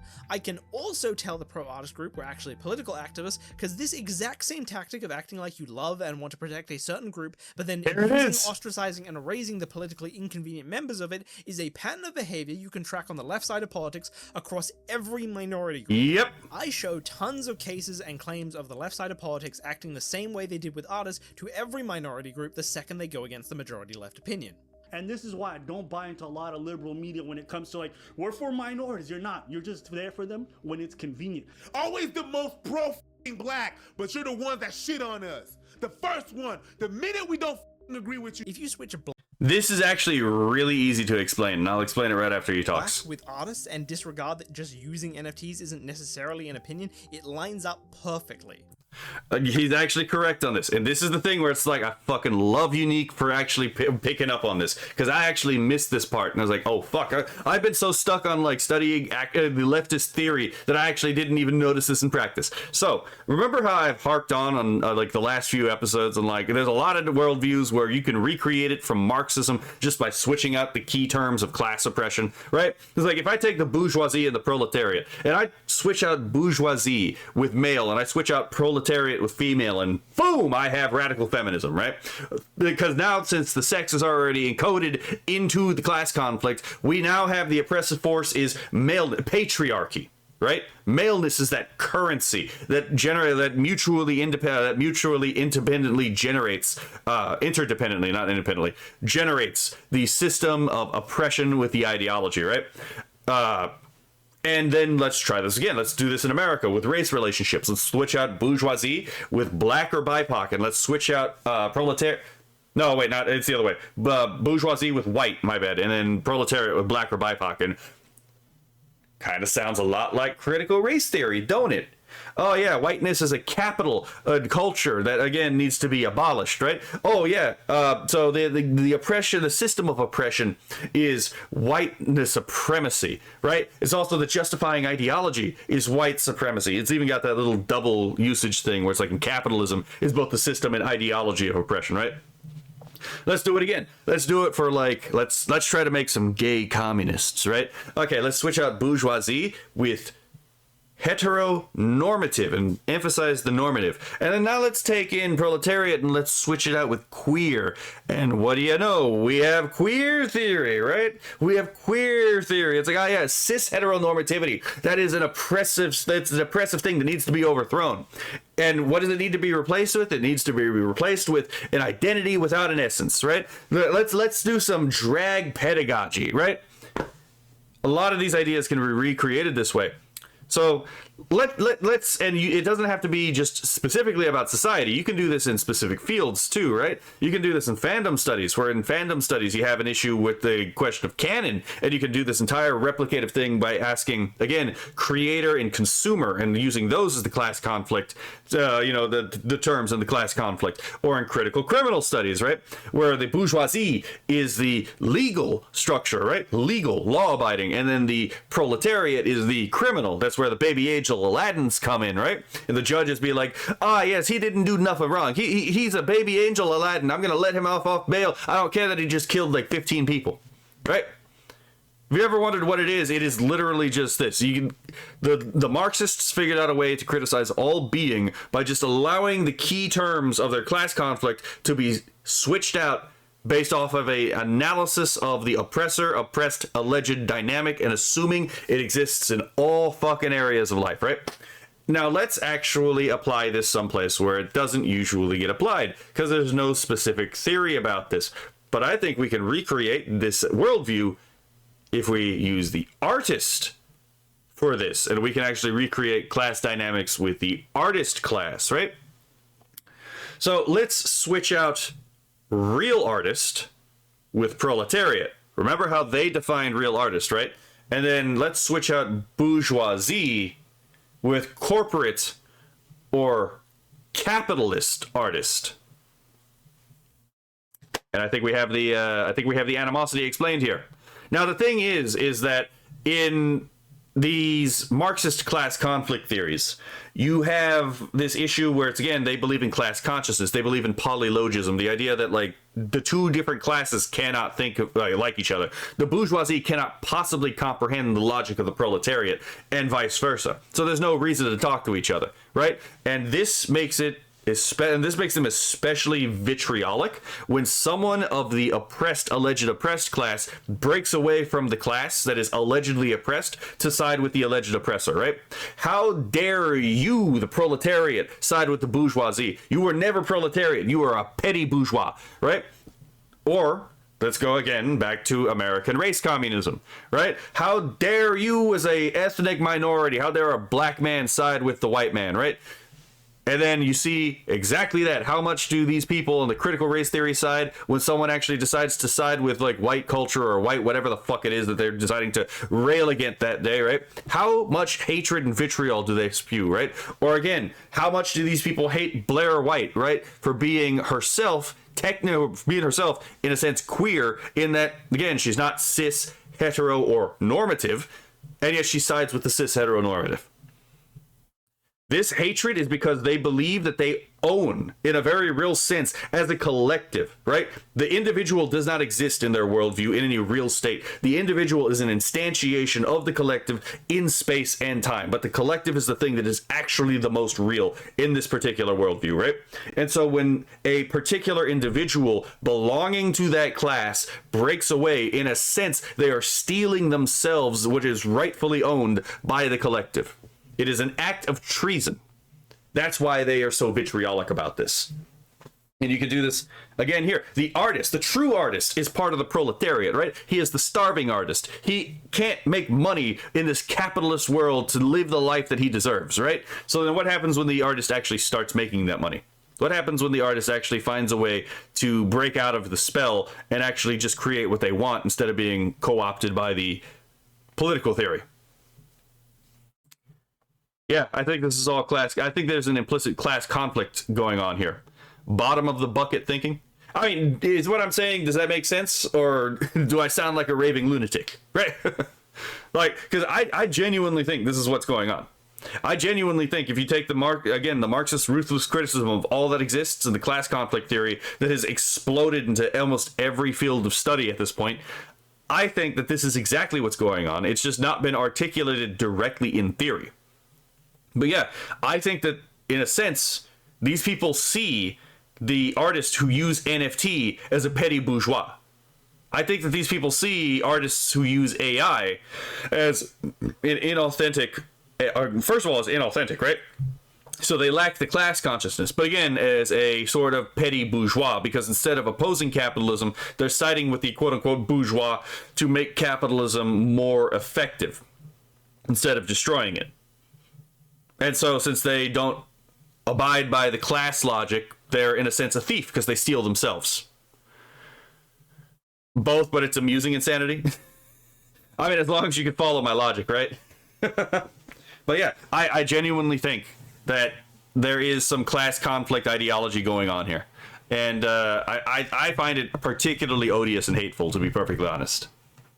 Half the folks from this section of the video aren't even friends of the right, regardless of whether you— Yeah, again, it's like fucking— you are a conservative, libertarian, centrist, or even a leftist with one ideological difference, you get this treatment. I show— Again, because if you are trying to move back to the center even, you're still a regressive. That's why you have to be opposed and destroyed. It was the dialectical engine only ever is allowed to move forward. It is never allowed to stop. I'll need to listen to this clip several times to get it. Okay, fair enough. I need to learn how to speak clearly on the spot. The folks who say it should be okay to call Dave Chappelle the N-word. I show you all the people who actually did. Again, because he doesn't count as authentically black. Remember that saying? You may be black, but you ain't black. Remember that thing that happened in the Shoe on Ed video where a black man literally told another black, you may be black, but you ain't black? That's what he's talking about. You're not actually part of the class. You're of the oppressed class. You're a petty of that oppressor class. when that person was saying that, he is essentially saying that man is not actually part of our people, he is a part of their people. He is a petty bourgeois, but of the racial bourgeois. And right here, you can see the kind of vitriol that they have on here. God help me if I actually read some of these tweets by these leftists on Twitch, right? I'm gonna make my avatar disappear for just a moment. That way people can see. Yeah. And then I'm gonna make chat disappear for just a moment. Could you imagine if I actually read those tweets on stream? I have a sneaking suspicion I would be suspended from Twitch for a bit. With Clarence Thomas after Roe v. Wade, or how George Takei called him a clown in blackface years ago. I talk about Daphne. Literally, a black man is a quote-unquote clown in blackface. Again, because he's not actually part of the class, so he doesn't count. A trans woman and friend of Dave Chappelle who defended him online, and then a week later, after apparently receiving a giant harassment campaign, killed herself, which wouldn't even be the first example of someone attempting suicide because they were bullied into it with left-wing rhetoric as a justification. So yeah, here, Zami had been accused of a litany of flawed portrayals of characters, including perpetuating racism and stereotyping, trans misogyny, transphobia, apologism, incest, pedophilia, fatphobia, and ableism in her art. For example, when Zami drew a Japanese character for the popular anime Yowamushi Pedal, she came under fire for giving the character yellow skin and slanted eyes. When she drew a black character, okay, it's just going to trail off and it doesn't finish the sentence. The great disappearing of Cosmic, right? There's similar claims just from the last few months, like a libertarian trans woman claiming the police has showed up to her house multiple times now, and that her fairly nuanced opinion on HRT with kids was going to ruin her night. Yep. Issues like vaccines, where there's a more significant divide between blacks and the left, many seem to describe a similar kind of backstabbing. Aber and Preach are fairly centrist commentators. Because they don't think you're they don't think that you are part of the, okay, they don't think that you're an individual. There's no room for you as an individual in the leftist agenda. It is all class conflict. You belong to the class. So if you break away from the class, you are actually a cancerous cell in the class body, right? Because if you can break away, that means that it is actually possible for people of the proletarian class to understand the bourgeois in the way they think. So the petty bourgeois is that danger. You have to have never actually been part of the proletariat in order for that to, in order to save this from happening. This is why it's the whole you may be black, but you ain't black thing going on in the comment section of the what the fuck is it that I don't remember what the kid's name is.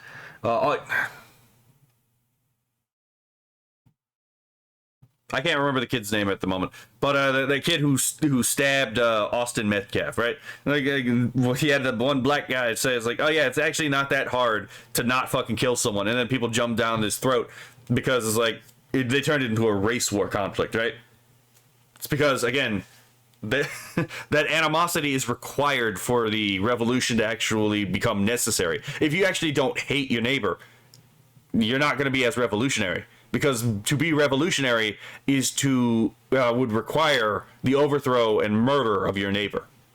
Sometimes they hit right, sometimes left. But ABBA had a whole rant on this, for not just left in general, but specific use. There you go, Carmelo Anthony. One thing that's hilarious about folks on the left, right? The right folks, they don't even like to acknowledge a lot of history when it comes to minorities. But left folks, they claim, right? Riots come about. BLM comes about. They're like, I understand why black folks are mistrusting of the government. Considering your history, it makes sense to me. I understand why even if I don't condone it. Then this pandemic comes wrong, and they're like, you fucking anti-vax, why would you not? Do you not know the history of minorities and healthcare system in America? I do think vaccines are the way forward, but I cannot sit here. Imagine knowing the history of, again, ethnic minorities in the United States and then advocating for universal health care. And act like you guys are not fucking giant hypocrites for not acknowledging the very valid reasons why these people are protesting or against it today. I just don't get that. So don't get up here and post your black squares, say all this bullshit about how you support this or that, but then when it comes to what they're going through, you didn't even want to do a modicum of research. You wanted to label them a piece of shit. You want to say you want to kill your neighbors. You don't give a fuck. It's hard. Which is funny, because again, this was 3 years ago, remember? What did we all learn when Charlie Kirk got assassinated? that a lot of the people that we thought we knew, and it didn't shock me, but it shocked a lot of people because I already knew this. But it turns out a lot of people that you may know actually probably would celebrate if you died. So who actually wants to kill their neighbor? DeFranco isn't even the only one. There were other big YouTubers who were all Yep. Black Lives Matter, all Yeah, this piece of shit right here. cops a bastard, who flipped out of nowhere and became very hostile to blacks without a shred of the sympathy they showed before. It's very common, and it happens with trans people too. My issue Because- with the trans person is the fact that Again, because you're not actually an end in yourself, like in the Kantian sense, and your life doesn't self-justify in the Aristotelian sense. You are an instrument to be used and discarded by history, right? In the dialectical process towards the creation of the new man on Earth. you, a guy that isn't super well versed on trans shit, brought on a known transphobe, knowing he might bring up transphobic shit. You aren't exactly a Vosh at trans debates. I hope that the rest of your life is as horrible as it is every single day, okay? There you go. Suck my dick. I despise you. I despise you more than anything else on the planet. You are fucking cancer. You are just a trans person. Sorry, you don't Yeah, again, the cancer thing's funny that he says it, eh? know what the fuck you're talking about. All of this lines up with concepts that have been around for years. Popular black thought leaders like Martin Luther King. Holy shit. Sorry, my pro chat just fucking reloaded. Holy shit. Kionella says, I don't want to kill anyone, but I will protect myself and my loved ones. Based. And Malcolm X were pointing out very similar concepts back in the 60s, though Yeah, Malcolm X definitely caught on to the whole danger of the white quote-unquote liberal, right? Like, oh yeah, no, that's not your friend, right? They only care about you because they know that they can use you. they often limited it to just whites. I think there are many whites who act friendly toward Negroes, who usually poses as the friend who actually differs from the white conservative in the same way that the fox differs from the wolf. Their appetite is the same. Their motives are the same. It's only their mannerisms and methods that differ. To be fair, I mean, I do think that like a decent chunk of the conservatives are actually just right Hegelians, and I oppose the right Hegelians as much as I do the left Hegelians. But that being said, only one of them is really in actual danger right now, right? Let's be perfectly fucking honest. Just like how there are radical left artists abusing other artists, the same concept seems to be true of any in-group. It's funny how the most SJW motherfuckers, especially from the black community, talking about community, we have to be, you have to not, we have to not, they're the first one to separate you, or you're not black. They're gonna dictate how the should act as a black person. They go out and say the most outlandish shit and call you all type of name. Traitor. It's always you motherfuckers that do that. Always the most pro-black, but you're the ones that shit on us. The first one, the minute we don't agree with you, you're like, oh my God, you must not be, shut the fuck up.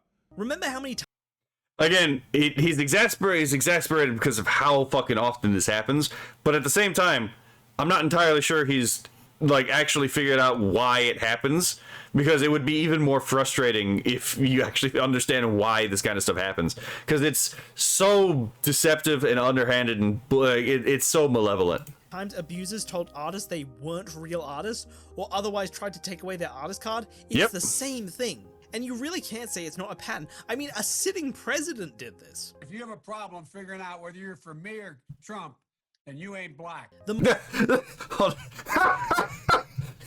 on. Hold on. Look at the reaction to this.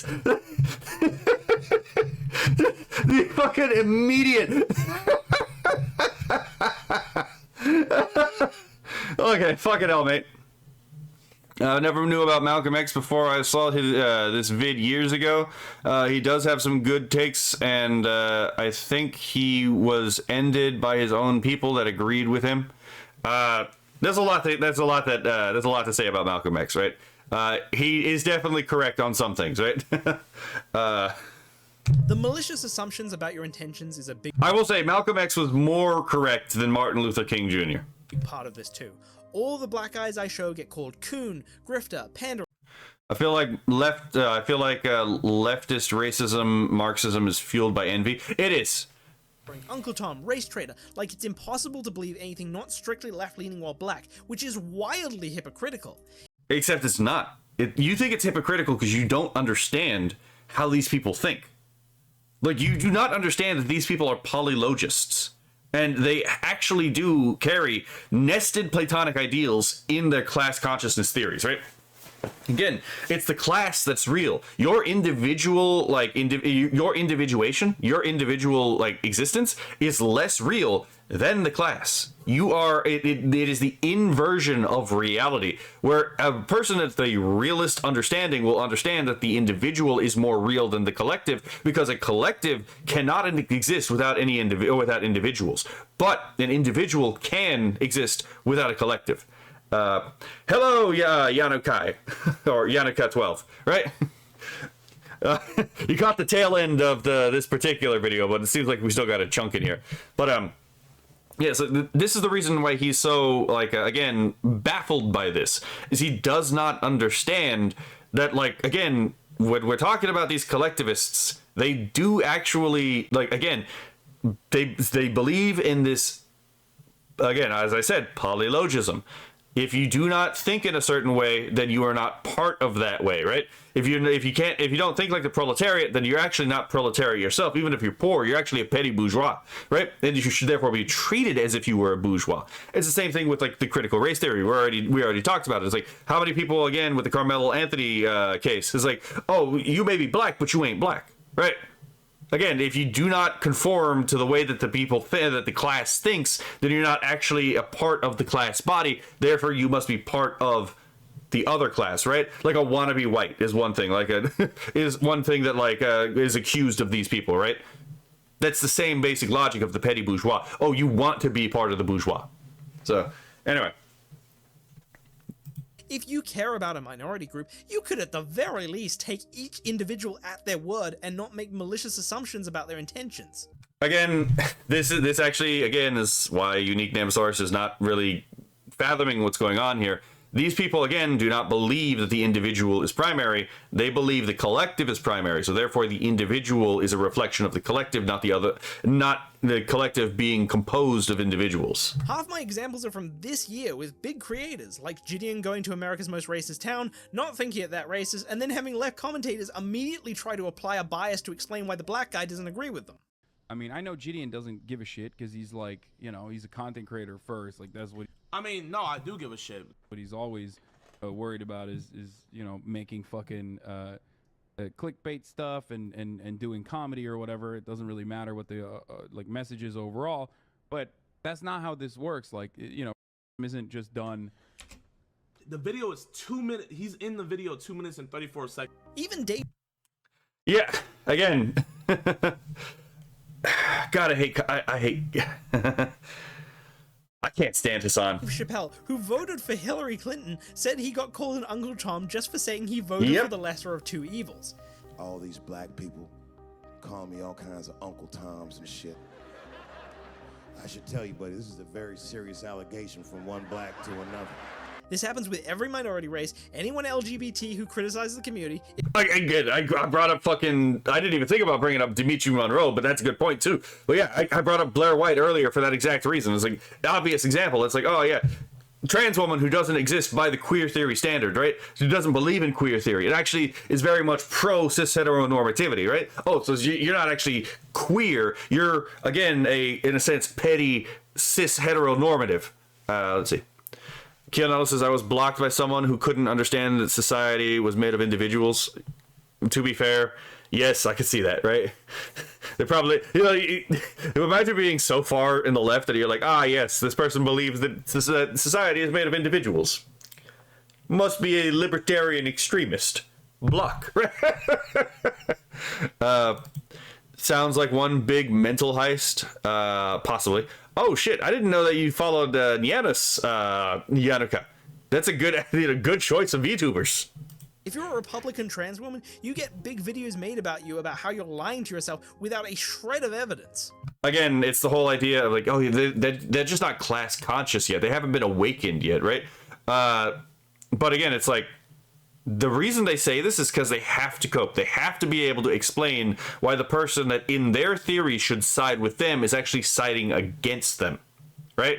This is one of those times where the theory is not comporting with reality, and because of that, they have to reject reality. I reject your reality and substitute my own kind of deal, right? In real time. I'm a chud, thank you. Fair enough. She's pretty intelligent and I like it. Yeah, I've seen a couple of Nianus's streams, and I actually quite like what she has to say. The only time I've ever really seen her though is when she's talking about art, and especially like trying to like how to make a living as an artist. I actually find those quite fascinating because you would think that she would be bitter about losing her job to AI, but she's like, there's no point in being bitter about losing my job to AI, right? I could just learn about the AI.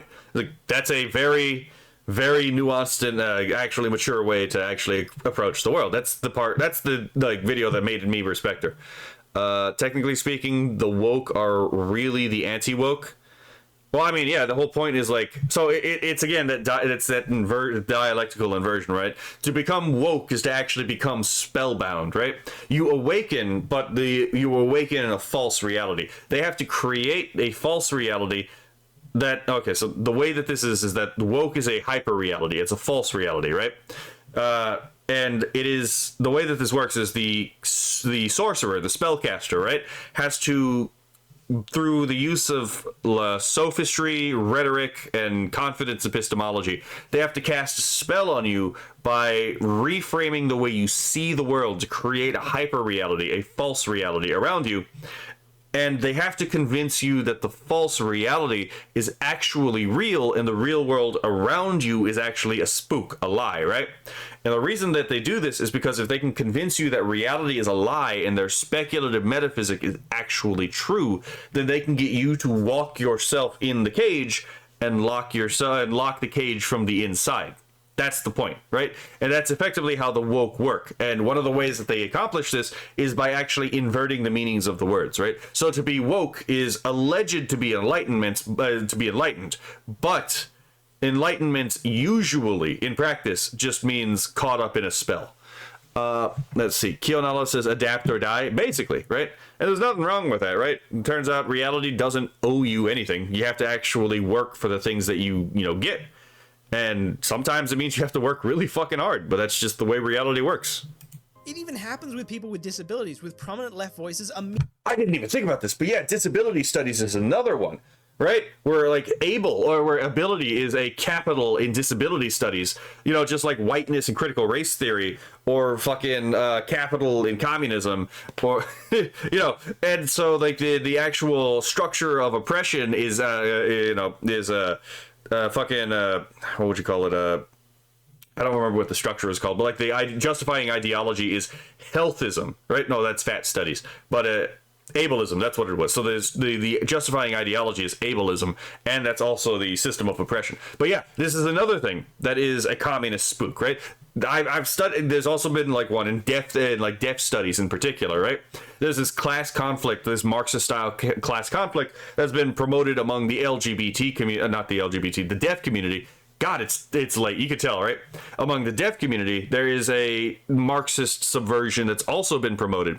And it's particularly hard to get this because on the one hand, the left is actually motivated to outreach to the deaf, whereas a lot of people on the right actually have no interest in reaching out to the deaf. So it's one of those things where it's like, there's not exactly a lot of effort there. I found groups of like deaf conservatives, but most deaf people, for example, are very much left-leaning for a reason. The only outreach is from the left, and it's actually very easy to construct a communist subversion of deaf culture by using that oppressor-oppressed dynamic, with the hearing as oppressed and then the deaf as... No, I mean the hearing as oppressor and the deaf as oppressed.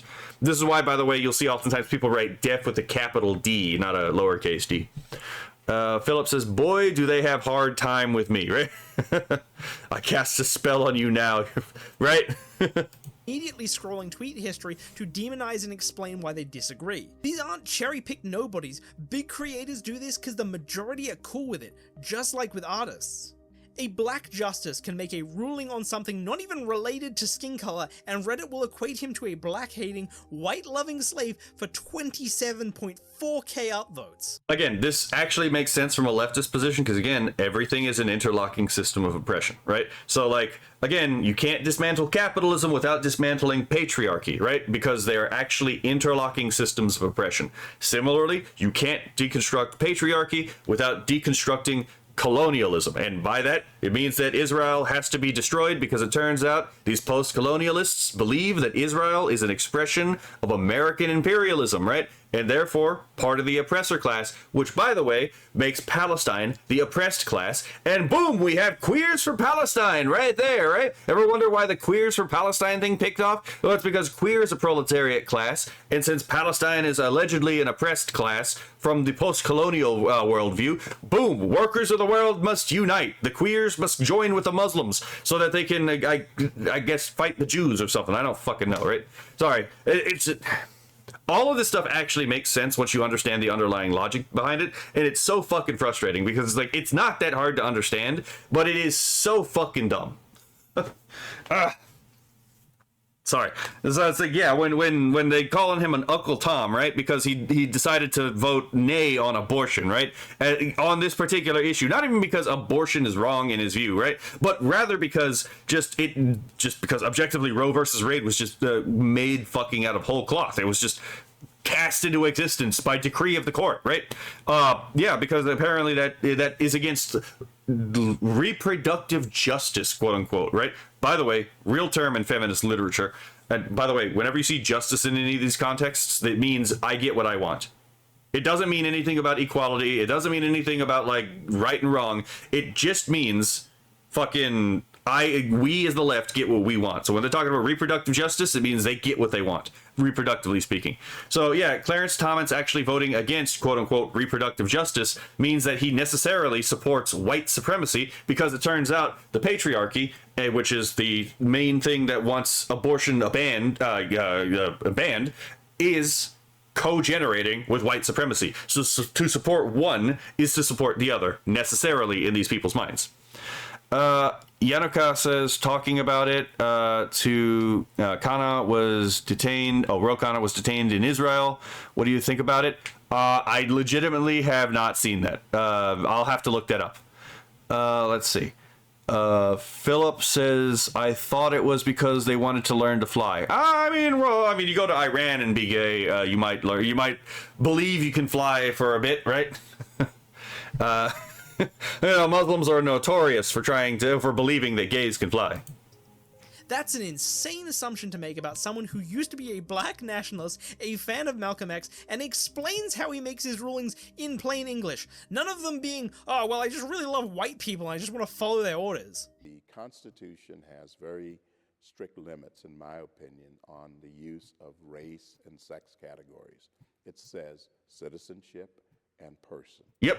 And I think we have to be very careful that we're not locking in precedents that in the long run will do greater harm. It's a gross assumption to make about someone from a group of people you claim to care about. And just like with artists, it's a very large number of people that seem to think it's okay. And just like the pro-artist people, they pretend to care at the same time, like bragging about Clarence Thomas having his credit card stolen, and then in the very next tweet being like, elevate black voices. Bitch, which ones? And Hold on. Again, it's a whole thing where it's like capital D, deaf, capital B, black, right? They'd make it an identity claim. Again, it's a class claim. It's like he's not black because he's not part of the black class, right? He betrayed the class, so now he's siding with the. He's basically an honorary. They're basically okay. So the position of the left is basically. That blacks who actually don't support their particular pet projects are basically honorary Aryans. Let's just boil it down to the essential, actual point that they're trying to allege. And just like artists, there are plenty from the in-group that think this is fucked up, but you never hear from them because those voices aren't elevated to make it look like there is unanimous agreement within that group, despite being completely untrue. And just like how black commentators get called panderer or grifter to explain their opinions, big artists got called greedy scammers who'd sell their family for a buck. It all has the same implication, that if you're part of X identity, you cannot believe Y. Which is why, if they can get away with it, they just pretend you don't exist in the first place. The erasure of politically inconvenient artists also happens with politically inconvenient minorities. Like when folks with a platform talk to black libertarians, they focus on skin color, but when they talk about them to their audience, suddenly they're just libertarian. That same black libertarian went on to make his own comic, and he got blacklisted from comic subreddits. I mean, yeah, again, what happened with the AI stuff with conservatives in the AI community, right? I'm just saying, right? If you get out of, if you step outside of the Gramscian control net, project, then these people actually have a very deep hatred for people who oppose the Gramscian control network, right? So when you try to make methods of getting out of that control, then they're gonna have the Eye of Sauron on you. Willing to bet money that you guys spend a lot of time in this mod talking about elevate black voices, my racisms, and black creatives and all this stuff. And the minute you got one that simply had maybe a slightly different political position and what you may have approved of, you took issue with it. Because it's not like this company is projecting or presenting some like hate speech or anything remotely related to this. They know that.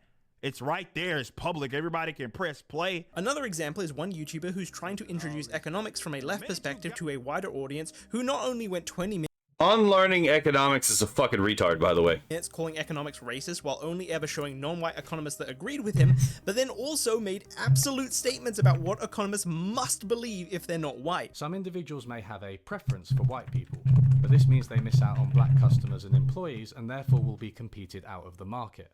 It's quite a compelling vision because you don't have to do or advocate anything if you just believe that markets will make racism go away. Except if you're not white, you can't believe the theory because it's being disproved in front of you every second of every day. But the exact same belief he's referring to... Like, again, these people are so fucking disingenuous, right?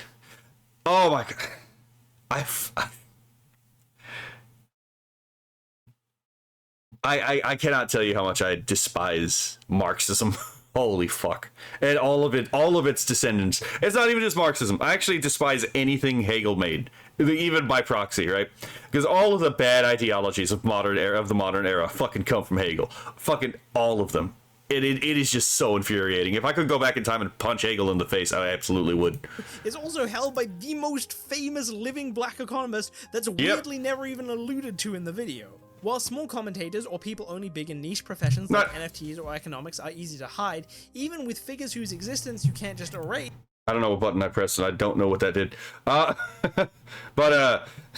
and it's not even just Thomas Sowell. Like, what about Walter Williams? Right? There's another one just off the top of my head, just immediately the case. It's like, just, what the fuck are we on about, right? Like Dave Chappelle, you can still see the pattern. They just opt to hide small individual details instead of the person as a... And Thomas Sowell actually is a better example because Thomas Sowell in his youth was actually a Marxist. And one of his fields of study was race relations, right? So he actually had things to say about the ideas of critical race theory, and they weren't affirmative towards critical race theory. Whole. Literally, the first article that comes up when you search for Daphne's story completely omits the harassment she got before her suicide and instead attributes her suicide to trans violence statistics, which they blamed Chappelle's rhetoric for. Of course, because again, the facts of the matter do not matter. It's like what they can use. They will literally lie about why Dave Chappelle's friend killed herself, and then blame Dave Chappelle for their friend committing suicide, even though they're the ones who drove Dave Chappelle's friend to kill themselves. This is the degree of people that we've been dealing with, right? This is one of the reasons, not this particular thing, but it's a pattern of conduct like this, again, where it's like, I wasn't particularly shocked when the leftist violence actually escalated because it was always kind of going here. Because again, these people don't see you as equally human as they are. Oh, and God forbid you detransition. I showed an example just from... Yeah, here's another, because again, if you transition, well, you're part of the, again, the trans class, right? You're not part of the cis class. The cis are the oppressors, and the trans are the oppressed, right? So you go to trans, and like, ah, yes, brother, You've become you have always been part of the class. Like again, this is the whole point of like egg culture, right? Is hatching the secretly proletarian in this in the trans ideology movement. But the problem is like when you detransition, then you pose a problem because they had the secret knowledge, the class consciousness, right? And then they left, which would indicate that your class consciousness actually isn't the secret enlightenment that you believed it was, that couldn't be communicated, right? Or they're a class traitor. Either way, it doesn't elicit a pleasant response from the left. June. Not only do they abuse you and speak for your intention, they try to report the tweet and get it censored, and they succeed. Speaking of, that libertarian trans girl, her account's now suspended. I don't even know when or why, but I can make a guess. For political animations, they always draw tons of diversity on the left, but never on the right. This in spite of statistics that show they do exist. Even for Trump, 36% of Hispanics voted for him, even 12% of black men voted for him. That's not insignificant, it's a decent chunk, but in spite of this, Twitter tries to imply they don't exist by reposting the exact same photo of the white couple in the Blacks for Trump shot, as well as a few others, every couple of months, for years now, to tons of likes. I mean, yeah, again, it's basic spellcraft again, right? Obviously, we all know what they're doing. They're obviously doing this as a disingenuous way, obviously, to manipulate your sense perception by only allowing you to see the one thing that that they want you to see. That way, you don't actually have the sensory input to build that mental heuristic to realize just on the spot, this is bullshit and this is not actually what's going on, right? But they exist. You'll find their opinions just by searching it up. Because I was doing pretty good. But I realized that was because of Trump. The reason I was doing pretty good last year because of Trump. Because the Democrats never gave me shit. I don't have the luxury to worry about freaking Roe versus Wade. I don't have the luxury to worry about that. I'm too busy trying to keep my family fed. Yep. And they acknowledge themselves that people pretend they don't exist. They also have the exact same claims of abuse you find everywhere else. People tell me to bleach my skin, kill myself, you're a coon, you're Uncle Tom. The only difference between all this and NFT artists... Again, they can be racist to minorities, they can be sexist to women, they can be homophobic to gays, they can be transphobic to trans people, they can be, like, ableist to the disabled, they can be fucking, like, because if you step outside of the line that they have marked for you, because again, they believe they literally have a right to you, right? You're the proletarian. You belong not to yourself, you belong to the revolution. So if you betray the revolution, well, then you're committing treason. There's a reason why they do this. They genuinely hate you. I don't think people realize how much these people actually genuinely despise you. Is it's not even about opinions. You could be a radical left NFT artist who hates NFTs and are just trying to not starve, and it wouldn't matter. There is literally no situation where it's okay. It doesn't matter if you need it. It doesn't matter if you hate it, don't use it, and just want to add nuance. Of course, the reason why they don't want this is because these people can already see how this actually will work. They can see how this actually destabilizes their project of controlling the means of cultural production. That's why they do this. That's why they do this. If it wasn't a danger to them, they wouldn't give a shit about it. They freak out about this because it actually is a danger. It doesn't matter if you otherwise have all their politics, you still get abuse on NFT related posts, even ones where you said you were semi-suicidal. Will this story ever go viral on Twitter like all these ones? Not even close. I will say, Yanuka, that you and me are not actually that dissimilar. I actually was totally a never Trumper first time around. But my mind was changed after being able to see the observable reality of like what he actually did when he was in office the first time, right? And I was like, look, man, he's not perfect, but he's better than this other fucker, right? And like, if I'm gonna vote, I'm gonna at least go for the guy who doesn't hate me as much as the other guy, right? So I was like, yeah, like I don't want to say thank you for like confirming what I believe, because like I don't want to believe that these people hate us as much as they actually do, but it is at least good to know that I'm not losing my mind, right? For anyone who's wondering, Yanuka just said I had TDS for almost all of Trump's first term. I know it. I know you were right, and yeah, it's again like these people will tell you, right? These people will straight up tell you a lot of this stuff themselves, even if they don't say it the way I do, where I'm trying to like cut the bullshit away, right? I'm just trying to like be as close to honest about like what they're trying to do as I can be. But the problem is a lot of this stuff on the left side is completely mystical thinking, right? So there's a lot of bullshit you have to cut through to get to the point where they're actually like the core of what they're saying.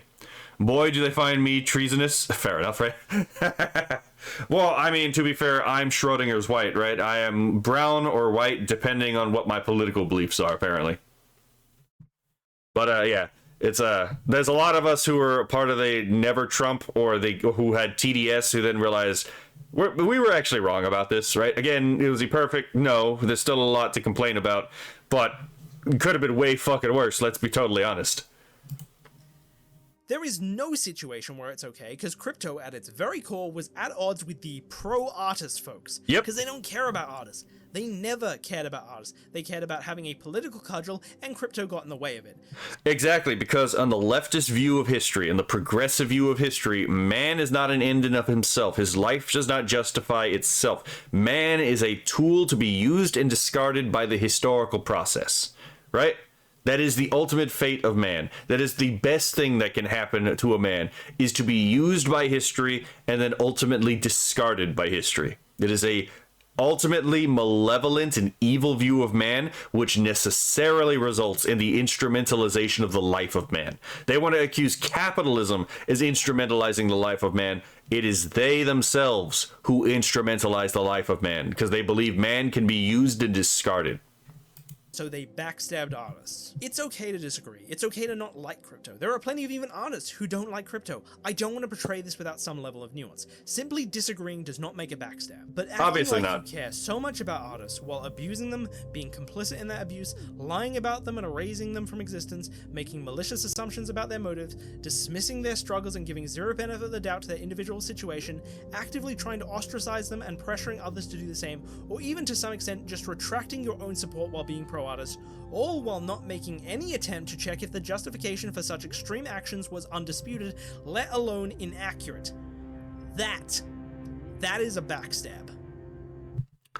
I don't know if I would call it a backstab. I think that would be more of a unmasking, to be perfectly honest. Again, I think Unique Namosaurus is operating under a bit of a naive worldview, which, to be fair, is entirely understandable. No one really has the time to disentangle all this fucking bullshit that these people write. No one has the time to fucking like actually sit down and argue with these people. We all have things that we actually have to do with life, right? We're not sitting.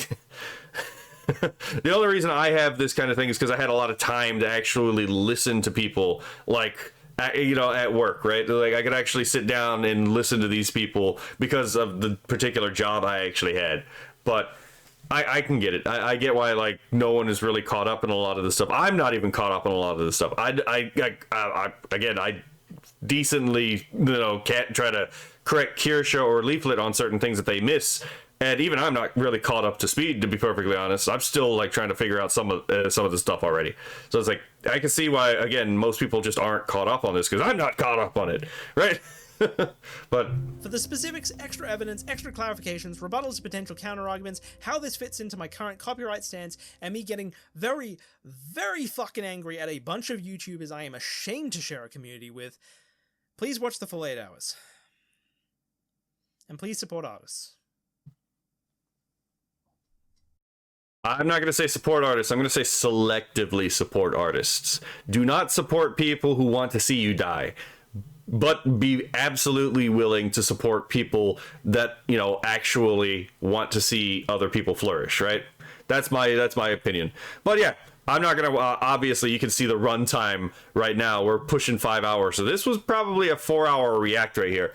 But yeah, if you want to see the actual, like, every single thing that was sent to Sero to try to get her to kill herself, that the art community, the pro art community, we're the good guys, actually. We just care about the planet. We care about, like, artists living a good life. We're actually the good guys. We oppose AI because AI is theft. If you want to see, again, all of the vitriol that these people sent that girl, who actually just did NFTs because she had health problems and she needed to pay for her, she needed to pay for her health, appointments, I would suggest sitting down and listening to the entire almost 8-hour video. Just, it does not fucking stop. It's just harassment after harassment after harassment. And it's like, yeah, this is who they are. This is who they've always been, to be perfectly honest. These people have always been the kind of people who want to see you die and want to see your kids brainwashed, want to see your kids raped. You are dealing with people who are genuinely evil.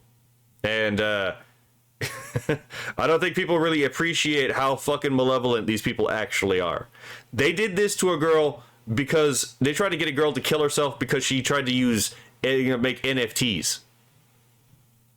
Horrendous shit, to be perfectly honest. So, yeah, that's all I wanted to say. Feel free to let me know if I justified the runtime of this particular video. So. Yeah, that's my reaction to my second reaction, this time with chat giving me something to bounce off on, right? On how Twitter betrayed artists and a defense of NFTs by Unique Namosaurus on the 16th of December, 2022. I guess I'll see y'all in the next video.